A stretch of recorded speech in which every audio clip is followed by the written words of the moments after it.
네, 시청자 여러분 안녕하십니까. 마켓 시그널 시작하도록 하겠습니다. 진행을 맡은 최윤입니다. 정보경입니다. 미국과 이란의 협상을 둘러싸고 엇갈린 신호가 나오면서 오늘 시장은 장중 내내 출렁였습니다. 국제유가와 국채 금리는 동반 상승했고요. 다우지수만 상승 전환에 성공하면서 오늘 뉴욕 증시 혼조세로 마감을 했습니다. 네, 사실 최근 들어서 기술주가 좀 약한 모습을 보이는 게 결국에는 시장을 좀 끌어내리고 있는 요인이 되는 것 같습니다. 일단 간밤에는 반도체 기업들 전반적으로 하락하면서 거래 마감했고요.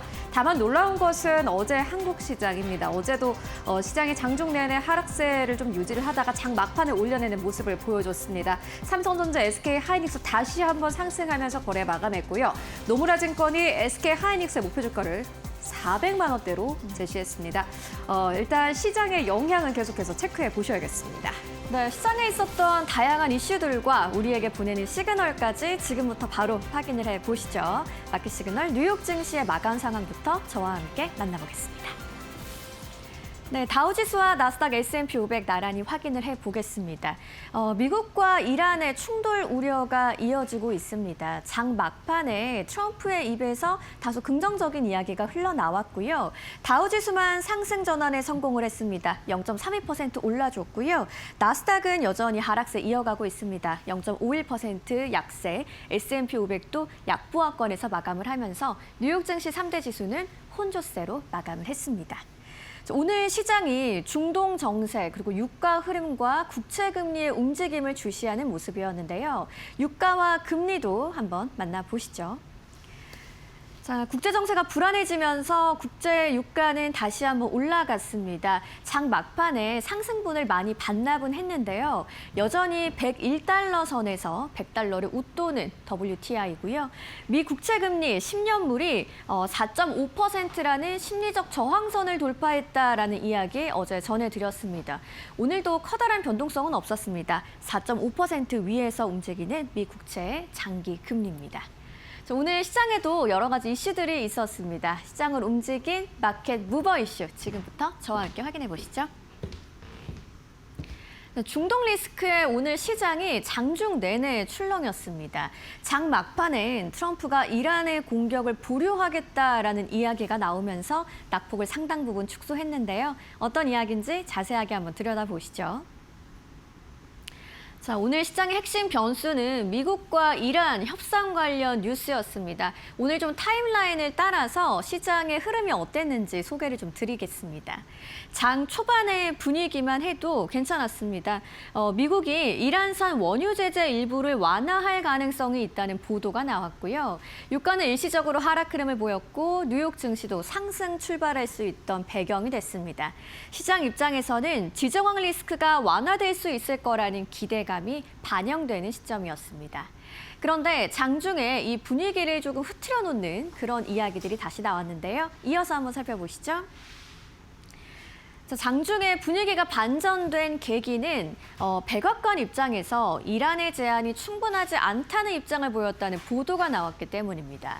우라늄 농축과 관련한 입장 차이가 지속적으로 있었다는 이야기였고요. 실질적인 진전도 부족했다는 평가가 이어 나왔습니다.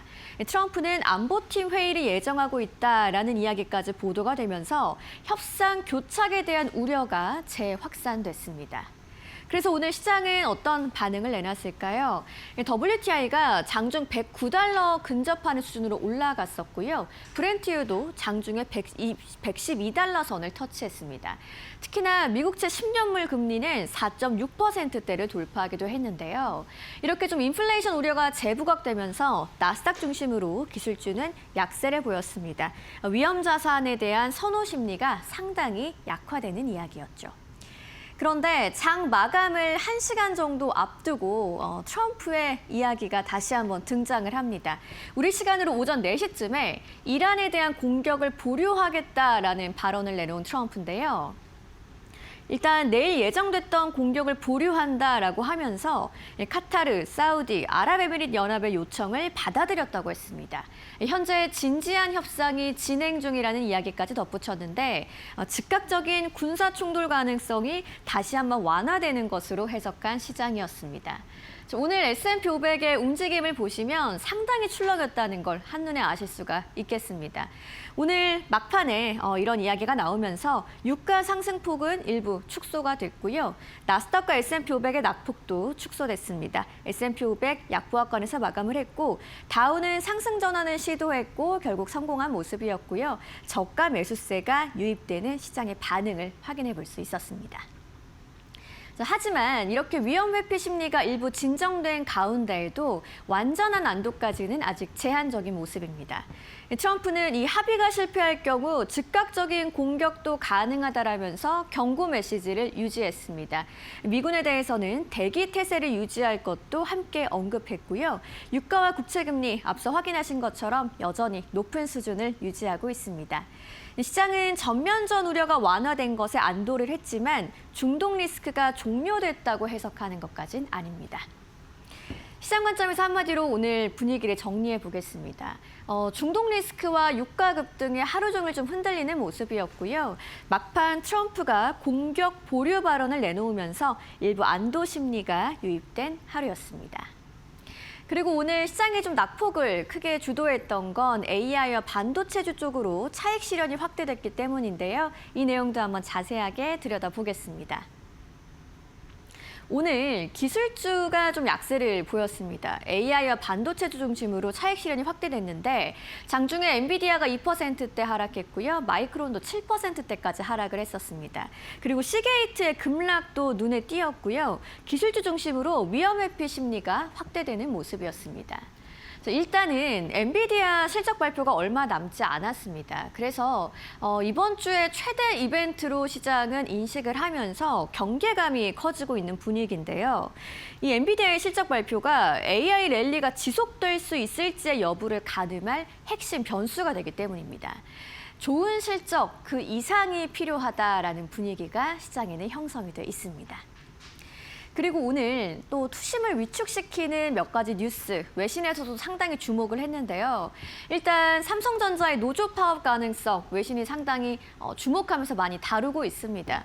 메모리 공급 차질에 대한 우려감이 부각되는 이야기고 AI 서버용 메모리 수급의 불안감을 자극하는 뉴스죠. 여기에 오늘 시게이트 CEO가 JP모건 컨퍼런스에서 해놓은 발언도 상당히 시장의 투심을 위축시켰는데요. AI 수요 급증 속에 공급 확대가 쉽지 않다라는 발언이었습니다. 생산 능력에 관련해서 확대를 위한 시간이 필요하다고 강조를 했는데 공급 병목 우려를 확대하는 이야기였습니다. 시장은 이렇게 해석을 했습니다. AI의 성장 스토리는 유지되고 있습니다만 단기적으로는 이 높은 밸류에이션 부담이 공급 불안에 대한 우려감을 키웠고요. 엔비디아의 실적 경계감이 더 크게 작용을 했습니다. 결국 AI와 반도체주 성장 기대보다는 과열 부담과 공급 불안에 더 민감하게 반영한 오늘 시장이었습니다. 시장의 이슈들 만나보셨고요. 종목들과 관련한 자세한 이야기 최효은 앵커가 준비했습니다. 네, 이제 투자자들은 좀 깐깐해지기 시작을 했습니다. 실적을 발표한 것도 중요한데 실적을 세부적으로 살펴보는 그러한 좀 디테일이 강해졌다. 이렇게 보시면 될 것 같습니다. 마이크론 테크놀로지가 실적을 발표를 했죠. EPS 매출 모두 시장의 예상치를 상회했고 가이던스도 좋았습니다. 다만 시장에서는 한 가지 아주 디테일하게 보고 있습니다. 시게이트 CEO의 발언에 따라서 공급망 이슈가 생기는 것이 아니야라는 우려감 나왔고요. 이에 따라서 반도체주가 전반적으로 하락했습니다. 함께 만나보시죠. 엔비디아가 1.3%대 하락 나오면서 거래 마감했습니다. 엔비디아 이번 주 실적 발표 앞두고 있습니다. 다만 여전히 긍정적인 투자 의견들 나오고 있습니다. 딱 지난해 요맘때 엔비디아 실적 발표가 생각이 납니다. 실적 발표 전에 연이어서 하락세를 나타내다가 긍정적인 실적을 발표하고 어닝 서프라이즈가 나오자마자 주가가 다시 한번 한 달 동안 고공행진하는 그러한 흐름 함께 생각이 납니다. 엔비디아 같은 경우에는 모건 스탠리가 탑픽 종목으로 엔비디아를 선택을 했습니다. 최선호주다 라면서 목표 주가를 상향 조정했는데요. 285달러 선까지 상향 조정했습니다. 실적이 좋을 것이다. 그리고 이번에 내놓는 가이던스도 굉장히 좋을 것이다라는 전망을 내놓았고요. 이에 따라서 좀 기대감은 커지고 있지만 다만 반도체 쪽으로 약간 세론 나오고 있습니다. 하락세로 거래 마감했고요. 그리고 마이크론 테크놀로지도 역시나 마찬가지로 간밤에 굉장한 특징주이기도 합니다. 마이크론은 실적을 발표를 했습니다. EPS 매출 모두 다 시장의 예상치를 상회했고요. 가이던스도 좋았습니다. 일부 매체에서는 마이크론의 실적에 따라서 반도체 주가가 하락했다라고 표현을 하기도 하는데 실제로 마이크론의 실적은 굉장히 좋았습니다. 그리고 마이크론 테크놀로지는 사실 장 초반만 하더라도 상승 탄력을 보였습니다. 삼성전자의 파업에 따라서 마이크론이 수혜를 받을 수도 있다라는 기대감 때문이었습니다. CNBC와 배런스 모두 다 그렇게 표현을 했고요. 다만 시게이트 CEO가 공장을 건설하는 데 시간이 걸릴 수도 있다라고 밝히면서 이게 공급망 문제로 이어질 수 있다라는 우려가 시장에 짙게 나왔습니다. 그리고 무엇보다 마이크론의 주가는 지금 가파르게 올라온 상황입니다. 나스닥도 사상 최고치를 경신하고 있는 가운데 투자자들은 좀 약간의 부담을 느낀 듯합니다. 보시다시피 6% 가깝게 하락하면서 거래 마감했고요. 이슈가 있는 기업들의 경우에는 약간의 조금 더 하락하는 모습 보여주고 있습니다. AMD도 0.73% 하락세, 인텔도 0.5% 하락 나오면서 거래 마감했고요. 웨스턴 디지털 그리고 샌디스크와 같은 기업들도 역시나 마찬가지로 시게이트발 매도로 인해서 하락세로 거래 마감한 모습 함께 확인하실 수 있습니다. 그리고 오라클도 보시다시피 3%대 하락세 나오면서 거래 마감했고요. 다만 이렇게 전반적으로 반도체 쪽으로 세론이 나왔음에도 불구하고 긍정적인 투자 의견을 잘 챙겨보셔야겠습니다. TSMC에 대한 긍정적인 투자 의견이 나왔습니다. 번스타인에서 신뢰가 가능한 성장 잠재력을 가진 기업이다라는 투자 의견을 제시했습니다. 이에 따라서 좀 기대감은 높아지고 있는 그러한 흐름이고요. 다만 보시다시피 반도체 쪽은 전반적으로 하락세를 나타냈지만은 그 이외의 기업들 대체적으로 초록불인 거 보이시죠? 넷플릭스도 3%대 상승 나왔고요. 디즈니도 1%대 상승 나오면서 거래 마감한 모습 함께 확인하실 수 있습니다. 무엇보다 금융 쪽이 좋았습니다. JP모건 1%대 가깝게 상승, 비자, 마스터카드 모두 다 2%대 상승 나왔습니다. 월마트, 코스트코까지 1%대, 2%대 상승 흐름 나오면서 거래를 마감을 했습니다. 일단은 버크셔 해서웨이가 안에서 포트폴리오 안에서 약간 지분 변동이 있었다라는 소식이 있었는데요. 메이시스와 같은 기업들을 매수했다라는 소식과 함께 메이시스도 역시나 마찬가지로 상승 탄력을 보이면서 거래 마감했습니다. 그리고 M7 기업들 가운데서는 알파벳이 강보합권 그리고 메타가 약보합에서 거래를 마감을 했는데 메타는 장 마감 이후에 굉장히 중요한 소식을 공시를 했습니다. 메타가 전체 인력 가운데 10%를 해고한다라는 로이터 통신발의 보도가 있었고요. 로이터 통신의 보도에 따르면은 메타가 전체 인력에게 이메일을 보내서 10%의 인력을 해고하겠다라고 밝혔다고 합니다. AI발로 인해서 노동 위기가 오는 것이 아닌지 오늘 시장이 마감되고 난 이후 또 내일 밤에 열릴 시장에서 어떠한 흐름이 나올지 함께 체크해 보시는 게 굉장히 중요해 보입니다. 그렇다면 세 가지 특징주도 함께 만나보고 가시죠. 먼저 첫 번째 기업으로는 시게이트입니다. 간밤에 굉장한 특징주다 이렇게 보시면 될 것 같은데요. 7% 가깝게 하락하면서 거래 마감한 모습 함께 확인하실 수 있습니다. 신규 공장 건설까지 오랜 시간이 걸릴 것이다라고 밝히면서 보시다시피 주가가 7% 가깝게 하락하면서 거래 마감한 모습 함께 확인하실 수 있습니다. 일단은 지금 시장에서 가장 우려하는 것 중에 하나가 공급망 이슈입니다. 무언가 AI에 필요한 무언가를 만들어낼 때 한 가지라도 빠지게 되면은 AI 쪽 산업의 속도가 우리가 생각했던 것보다 느려집니다. 그렇기 때문에 특히나 이런 이슈에는 조금 더 예민하게 반응할 수밖에 없습니다. 두 번째로는 도미니언 에너지입니다. 미국의 유틸리티 기업 가운데 시가총액 1위 기업이 어딘지 아십니까? 바로 넥스트에라 에너지입니다. 넥스트에라 에너지가 경쟁사인 도미니언 에너지를 인수 합병한다라는 소식이 있었습니다. 기대감 커지고 있는 상황이고요. 이에 따라서 도미니언 에너지 같은 경우는 장중한 때는 15% 가깝게 상승, 그리고 장 마감은 9.4%에서 상승 마감했고, 그리고 인수하는 기업이죠. 넥스트에라 에너지 같은 경우에는 하락하면서 거래 마감했습니다. 재무적인 부담이 있기 때문입니다. 다만 이렇게 AI 발로 인해서 전력 쪽도 계속해서 덩치가 커지고 있다는 부분을 함께 확인해 보셔야 될 것 같고요. 마지막으로는 테슬라입니다. 일론 머스크가 오픈 AI 소송에서 패소했다라는 소식과 함께 주가 하락하면서 거래 마감했습니다. 그렇다면 이러한 시장 어떻게 한마디로 정리해 볼 수 있을까요? 이어서 만나보도록 하겠습니다. CNBC에서 저희가 가지고 왔는데 사실 AI 쪽으로도 우려감 커지고 있지만은 무엇보다 중요한 것은 인플레이션이 아닐까 싶습니다. 지금은 인플레이션 쪽의 우려가 또 커지고 있는 상황인데요. 실제로 인플레이션 문제가 존재한다. 고유가는 분수령 이슈다. 이렇게 보고 있습니다.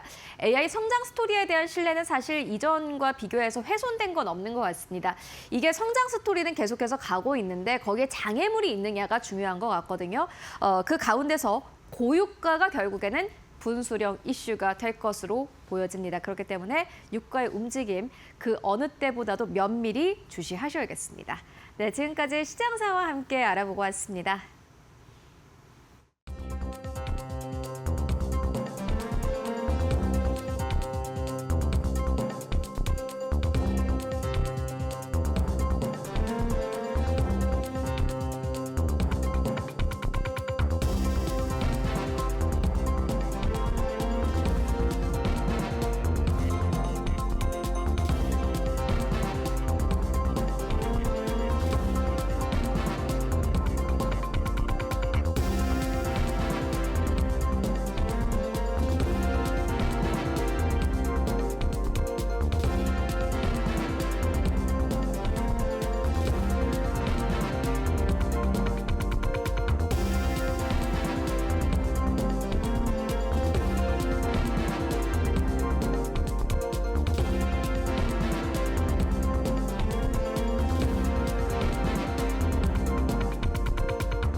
네, 머스트노 5입니다. 오늘 장전에 알아야 할 5가지 뉴스 함께 알아보고 가도록 하겠습니다.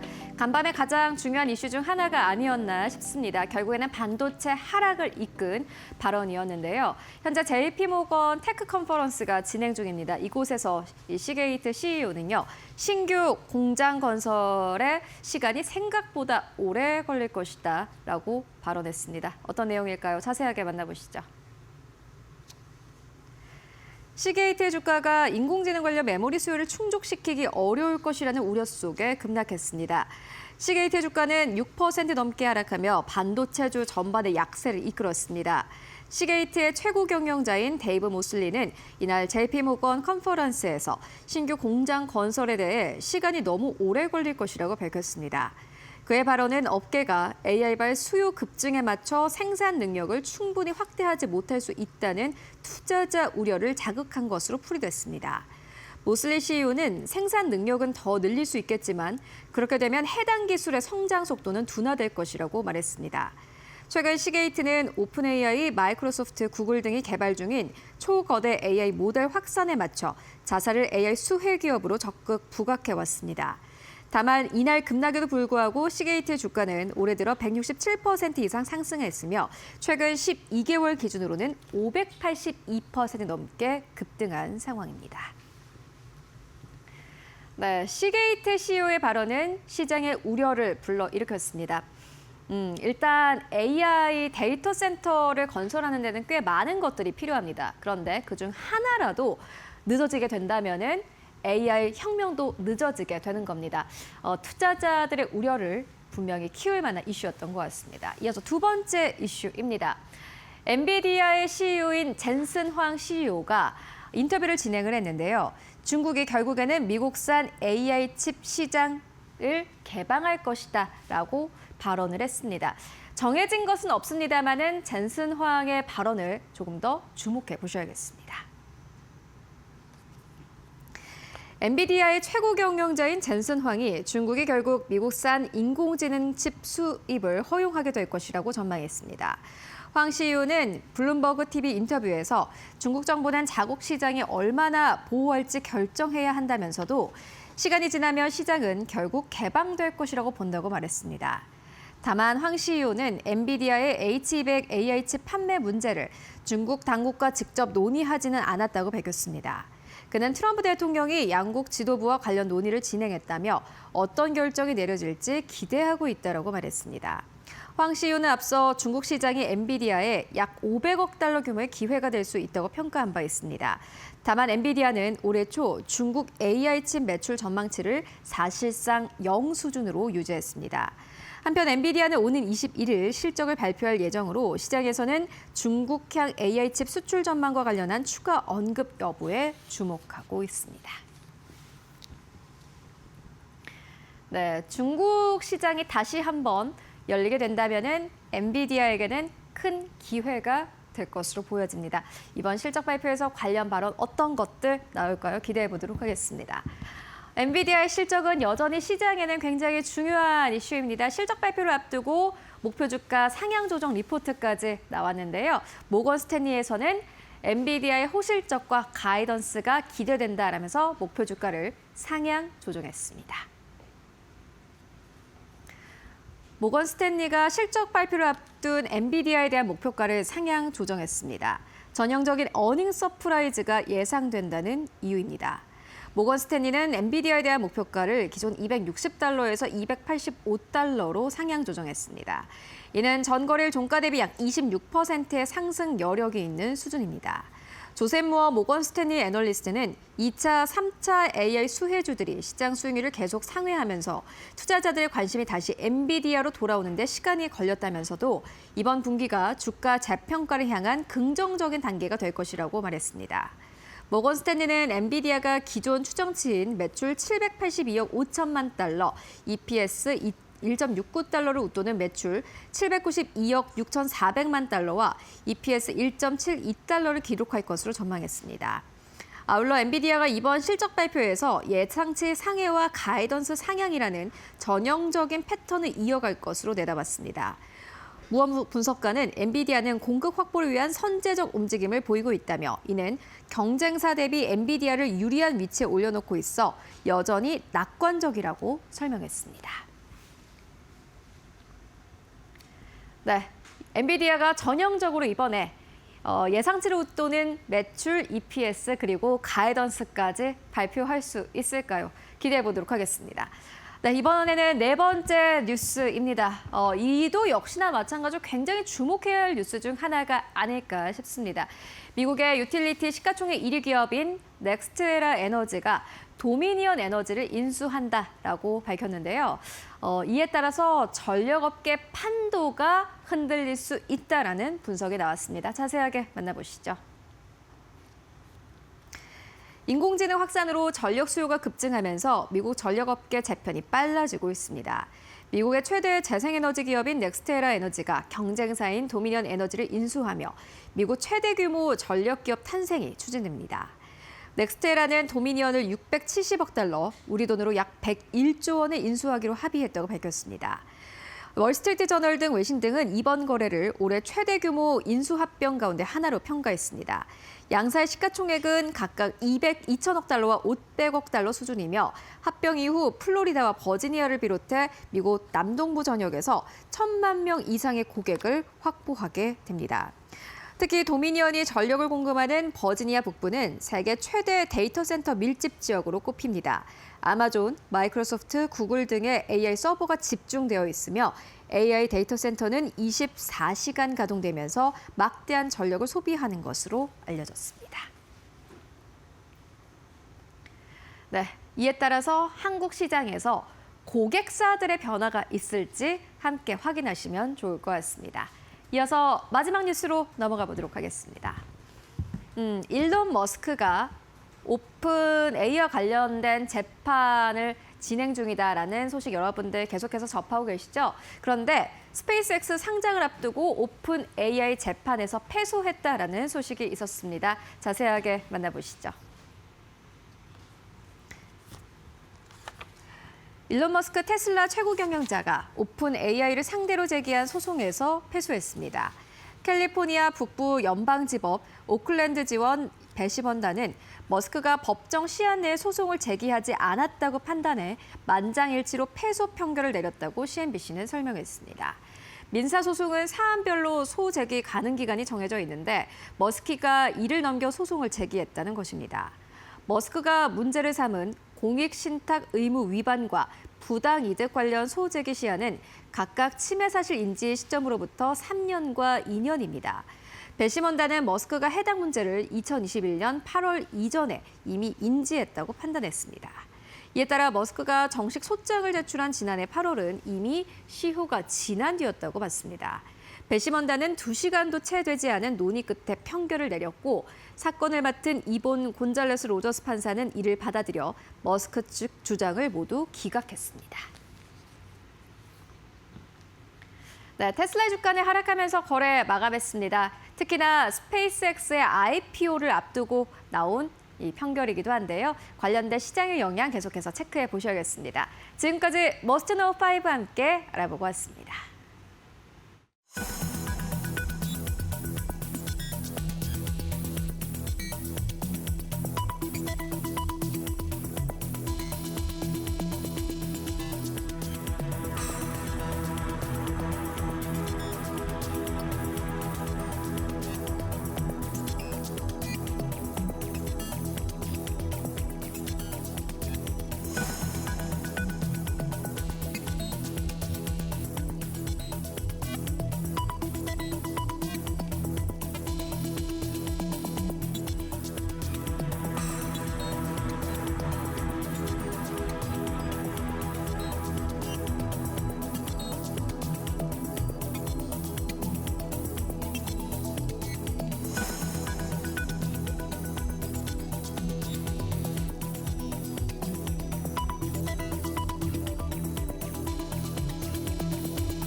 월가에서 보내는 시그널을 알아보는 시간입니다. 월가 시그널, 오늘도 신일섭 위원님과 함께합니다. 안녕하세요.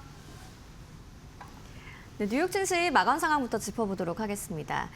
미국과 이란 협상을 둘러싼 분위기가 계속해서 바뀌면서 뉴욕 증시와 국제유가 종일 출렁였던 간밤 시장이었습니다.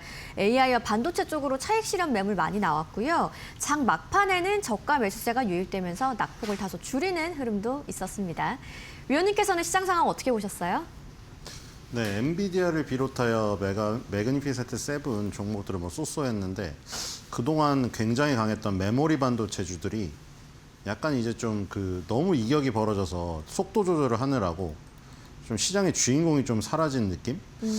그래서 메모리 반도체주들이 조금 다시 달리 좀 숨통을 틔워줘야 될 것 같아요. 필라델피아 반도체 지수라던가 네. 마이크론 테크놀로지를 비롯한 메모리 반도체들의 질주가 너무 급했기 때문에 이런 속도로 계속 달릴 수는 없죠. 그래서 여러 가지 인플레이션 우려라던가 이란과의 전쟁 확장 우려 이런 거를 핑계로 해서 쉬는 게 아닌가 이런 생각이 듭니다. 알겠습니다. 이제 월가 시그널 오늘은 어떤 키워드가 있을지 바로 만나보시죠.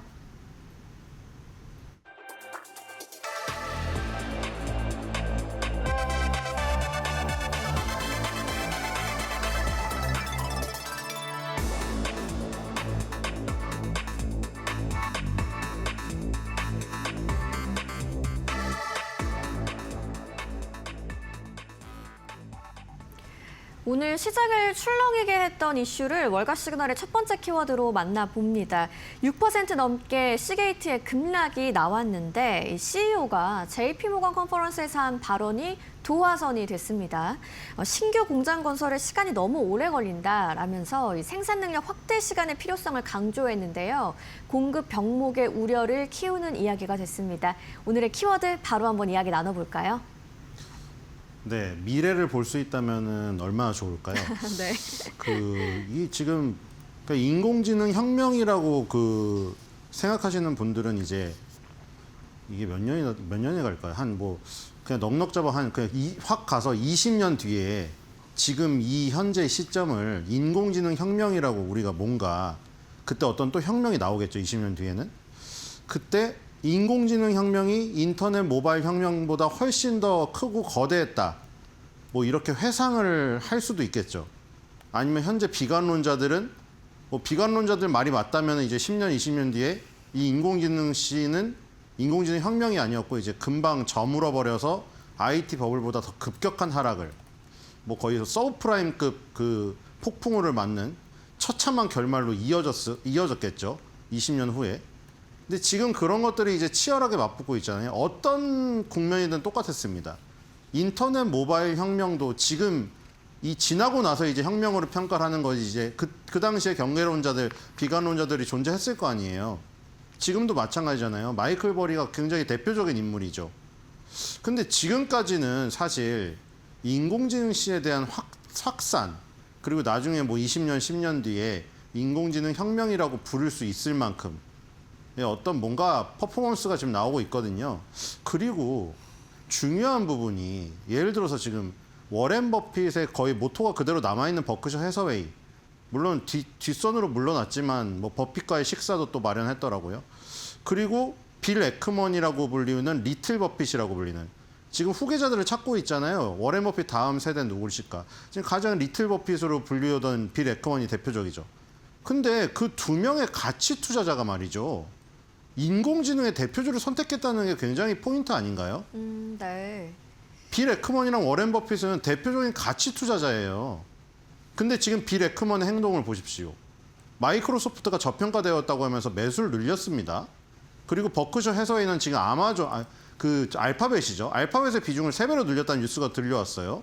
이런 가치 투자자들도 여기를 늘린다? 이건 뭔가 생각해 볼 대목이 있다는 생각이 듭니다. 자, 그래서 어쨌든 간에 지금 그동안 강했던 시게이트, 샌디스크, 마이크론 테크놀로지 그리고 이것들이 포함된 필라델피아 반도체수가 일단 브레이크가 걸리고 있잖아요. 그래서 이제 이걸 두고 또 이제 얘기거리 갖다 나오는 거죠. 마이클 버리 같은 사람이 계속해서 이게 지금 뭐 1년이 걸리던 2년이 걸리던 팔아야 된다. 팔란티오 CEO는 나와서 그건 미친 짓이다. 이렇게 하고 있잖아요. 근데 이 지점에서 이제 또 그 논란이 불거지는 거죠. 자, 시게이트, 샌디스크, 네. 마이크론 테크놀로지가 급락하니까 또 비관론자들이 봐라. 이게 지금 스타트다. 몰락의 시초다.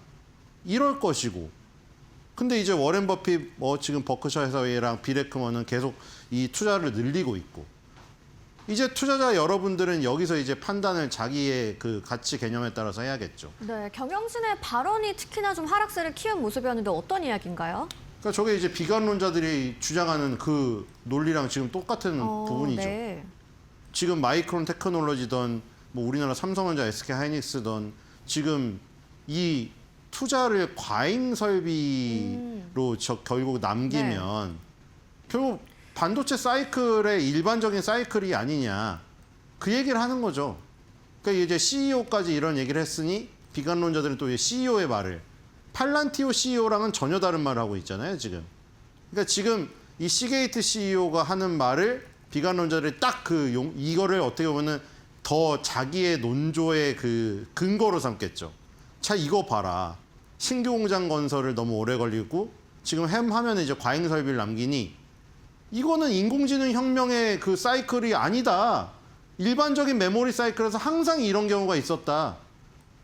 잘 되는 것 같아가지고 설비를 막 캐파를 늘렸더니 결국 과잉 설비로 무너지는 항상 도돌이표. 그러니까 이거를 보고 또 그 얘기를 하겠죠. 자, 어쨌든 지금까지 주가가 600% 가까이 올랐습니다. 1년 동안. 네.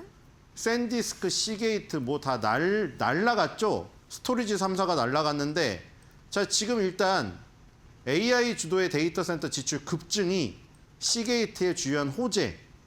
그러니까 이게 이 지금 하드 부분에서 나타나는 거잖아요.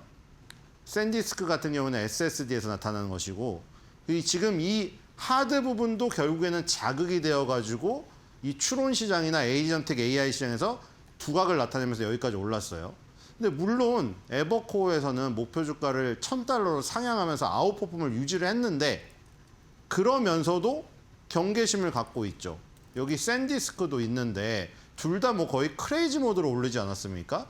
근데 어제 시장에서 다 급락이 나왔거든요. 일단 여기서 이제 이 메모리 반도체 업체들이 쉬다가 다시 달려서 더욱더 높은 곳으로 갈 것이냐, 아니면 마이클 버리 얘기대로 뭐 이 수명이 뭐 1년 정도 안팎이니까 그거 오르는 거 감안하더라도 팔아야 되는 것인지, 자 여기서 이제 갈리게 되겠죠.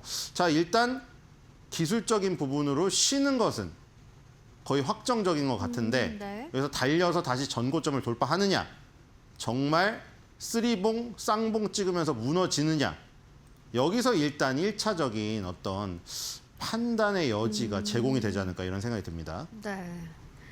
이 시게이트 이제 경영진의 발언이 상당히 좀 시장의 주목을 끌었는데 뭐 증설보다는 기술 전환으로의 집중을 강조했다고 볼 수 있겠습니다.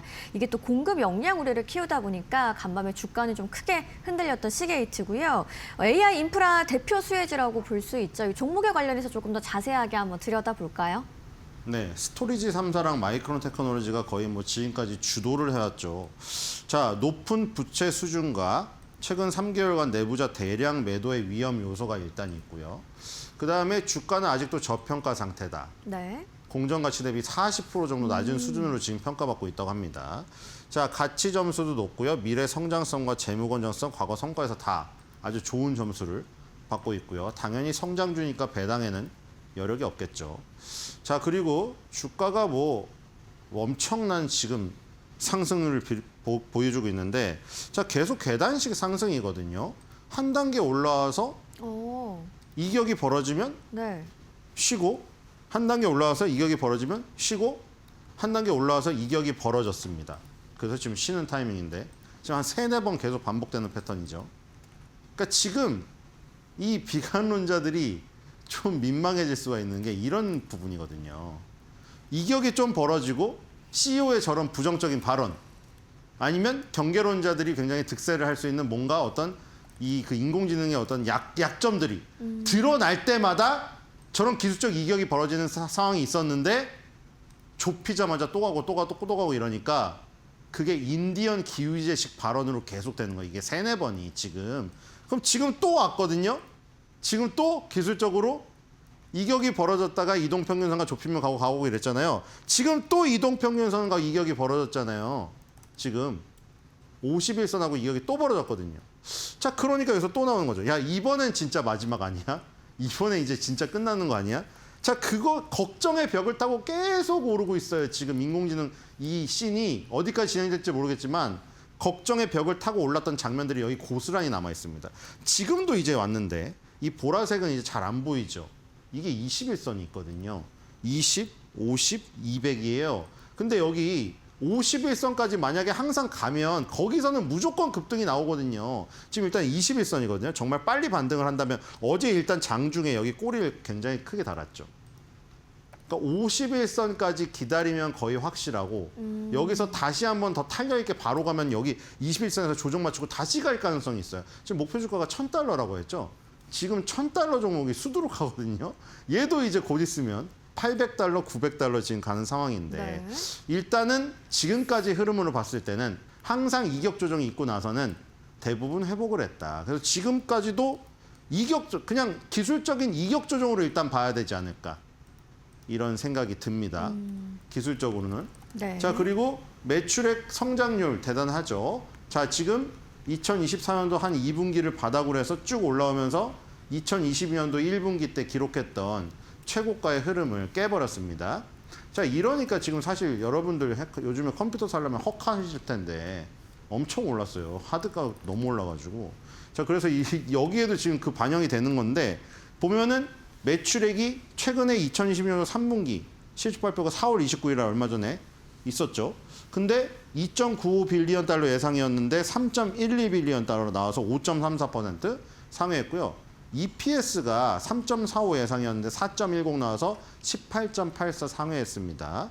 자, 요즘에 이렇게 잘 나가는 종목도 보면은 매출액보다 주당 순이익 그 어닝 상회 폭이 훨씬 더 크더라고요, 다. 마진 폭이 점점 더 커지고 있다는 것이고, 뭐 어제는 7% 하락을 했지만 아까 보셨다시피 지금 밑바닥에서 진짜 얼마로 올라왔습니까, 지금? 자, 어쨌든 지금 투자 포인트 보니까 데이터 저장 수요 증가, AI 클라우드 확대, 안정적 재무 구조 뭐 이렇게 나와 있죠. 시게이트뿐만 아니라 메모리 반도체 업체의 다 대부분의 배경이 저렇게 똑같아요, 네. 지금. 자, 그리고 와, 컨센서스가 어마어마하네, 이게. 자, 773.65달러가 나와 있는데 지금 주가로부터도 41.57%의 상승. 오, 엄청난데요. 그리고 17개 의견 중에서 14개 의견 이 바이가 찍히면서 강력 매수 의견이 나와 있습니다. 네. 아직도 월가에서는 스토리지 3사에 대한 의견이 상당히 셉니다. 네. AI 수혜는 강하지만 이 물량을 못 맞출 수 있다는 우려가 시장을 좀 흔든 상황이긴 한데요. 그동안 급등했던 시게이트 차익 실현 압박이 있는 상황에서도 월가의 컨센서스 강력 매수 의견이고요. 주가 상승 여력 충분하다고 보고 있습니다. 이제 우리 시장의 시그널을 한번 확인해 봐야 되는데 어제 우리 시장에서 삼성전자가 4% 가까이 상승하면서 28만 원 선을 회복했습니다. 오늘의 시그널 종목으로 삼성전자 이야기를 좀 해봐야겠네요. 네, 오늘 이제 가장 관건이겠죠. 그렇네요. 자, 뭐 이런 얘기까지 한다고 하죠. 어떤 우리 건가요? 정부가 그렇게 5,000피를 원하면 우리가 보내주겠다. 지금 무슨 얘기인지 아시죠? 우리 네. 주가는 이미 8,000 가까이 갔다 왔는데 네. 5,000을 보내주겠다. 삼성전자를 없애버리겠다. 자, 이런 극한 발언까지 나오는 이런 상황이 다 모두에게 도움이 되지 않은 것 같습니다. 빨리 이 문제가 해결되기를 바라고요. 긴급조정권 뭐 이런 것까지 쓰기는 좀 그런 상황까지 안 갔으면 좋겠어요. 어쨌든 어제 법원의 판결이 네. 사측을 들어주면서 삼성전자가 의외로 반등을 하면서 블랙 먼데이를 일단 피해갔거든요. 네. 근데 중요한 거는 지금 협상이 마무리가 안 됐기 때문에 이 불씨가 계속 살아있다는 거죠. 그리고 어제 마이크론 테크놀로지가 원래는 삼성전자 파업 때문에 조금 오르다가 덩달아 그냥 급락을 해버렸거든요. 그래서 오늘 삼성전자의 이 상황이 굉장히 중요하죠. 삼성전자가 어떻게 되느냐에 따라서 초반에는 SK 하이닉스, 마이크론 테크놀로지가 조금 이득을 보는 거 아니냐 했더니 오히려 이 삼성전자의 이 상황이 퍼져가지고 메모리 반도체 업계에 안 좋게 영향을 미칠까 봐 여기까지 논리가 퍼지면서 다 같이 빠지고 있는 상황이 돼버렸어요. 네. 그러니까 삼성전자가 지금 잘 돼야 됩니다. 그래야 SK 하이닉스, 마이크론 테크놀로지 주가도 좋고 스토리지 3사, 아까 시게이트, 샌디스크 이런 회사들도 살아날 수가 있어요. 그래서 네. 오늘 삼성전자 일단 그쵸? 그런 어떤 극한의 상황을 빨리 탈출하기를 바라면서 그렇게만 된다면 다시 한번 30만 원 돌파가 눈앞에 있지 않는가. 그래프가 상당히 좋잖아요, 여러분들. 지금 약간 횡보하고 있는 국면인데 저기를 돌파만 하면 좋은 상황으로 갈 수 있습니다. 자, 그래서 이번 일주일 안에 좋은 상황이 펼쳐져서 월요일 하루 쉬고 다음 주 화요일 날 제가 생각하는 30만 전자를 돌파해 주기를 기대합니다. 네. 반도체 업종의 추가 전략을 좀 어떻게 가져가야 될지 오늘 개장 기다리시면서 많이들 궁금하실 것 같은데 위원님은 좀 어떻게 보고 계신가요, 그러면? 저는 뭐 반도체는 계속 좋다고 생각이 됩니다. 왜냐하면 근데 저 부분 하나 걸리는 거죠. 저것만 네. 넘어가면은 그쵸? 지금 문제가 없는 건데 저기서 지금 너무 그 극단적인 발언들이 오가면서 그게 또 이제 언론을 통해서 나오면서 신경이 날카로워져 있는 상태거든요. 주주분들과 네. 이 노사와 굉장히 이제 어떻게 보면 민감한 이 문제로 서로 간에 갈려 있어요. 지금 보니까 노조 측도 굉장히 갈리는 걸로 어제 나오던데요. DS 부분이랑 그 전에 사실 주도를 했던 것들이 휴대폰이나 이런 쪽이었거든요. 근데 그쪽은 지금 사실 반도체 부분에 비해서 휴대폰 부분이 조금 떨어져 있죠. 그러니까 성과급에 대해서도 상당히 지금 이견이 있을 수밖에 없어요. 그 섹터별로도. 그러니까 이게 한 번 사태가 이렇게 확산되면은 정말 갈라치기가 세부적으로 나뉘면서 정말 파탄으로 갑니다. 그러니까 그 부분만 넘어가면 지금 사실 메모리 반도체 씬에 대한 그 우려는 아까 시게이트보다는 없거든요. 지금 오히려 삼성전자, SK는 캐파를 늘려도 일반적인 사이클을 넘어서 버렸기 때문에 그런 공급 과잉이 없다. 이렇게 지금 판단하는 이 지금 상황 때문에 주가의 어떤 목표 주가가 저렇게 높게 잡히는 거예요. 일반적인 사이클을 뛰어넘었기 때문에. 그러니까 저 부분만 없어지면 그 노조 간의 갈등, 주주와의 갈등 이런 것만 해결되면은 30만 전자는 곧 가지 않을까 이런 생각이 듭니다. 네, 일단 법원은 삼성전자 노조 총파업에 제동을 걸었습니다. 우리 시장에서 다시 28만 전자를 회복했던 어제의 삼성전자였는데요. 아직은 좀 불씨가 살아있다고 볼 수 있겠죠. 외신에서도 이 상황을 상당히 주시하고 있는데 오늘 주가 흐름은 또 어떻게 갈 수 있을지 시그널 한번 주목해 보셔야겠습니다. 오늘도 신일섭 위원님과 함께했습니다. 좋은 말씀 고맙습니다.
네, 히든 글로벌로 이어가 보도록 하겠습니다. 외신 속에 숨겨진 한국 기업들 이야기 함께 나눠볼 텐데 오늘도 함께 해보도록 하겠습니다.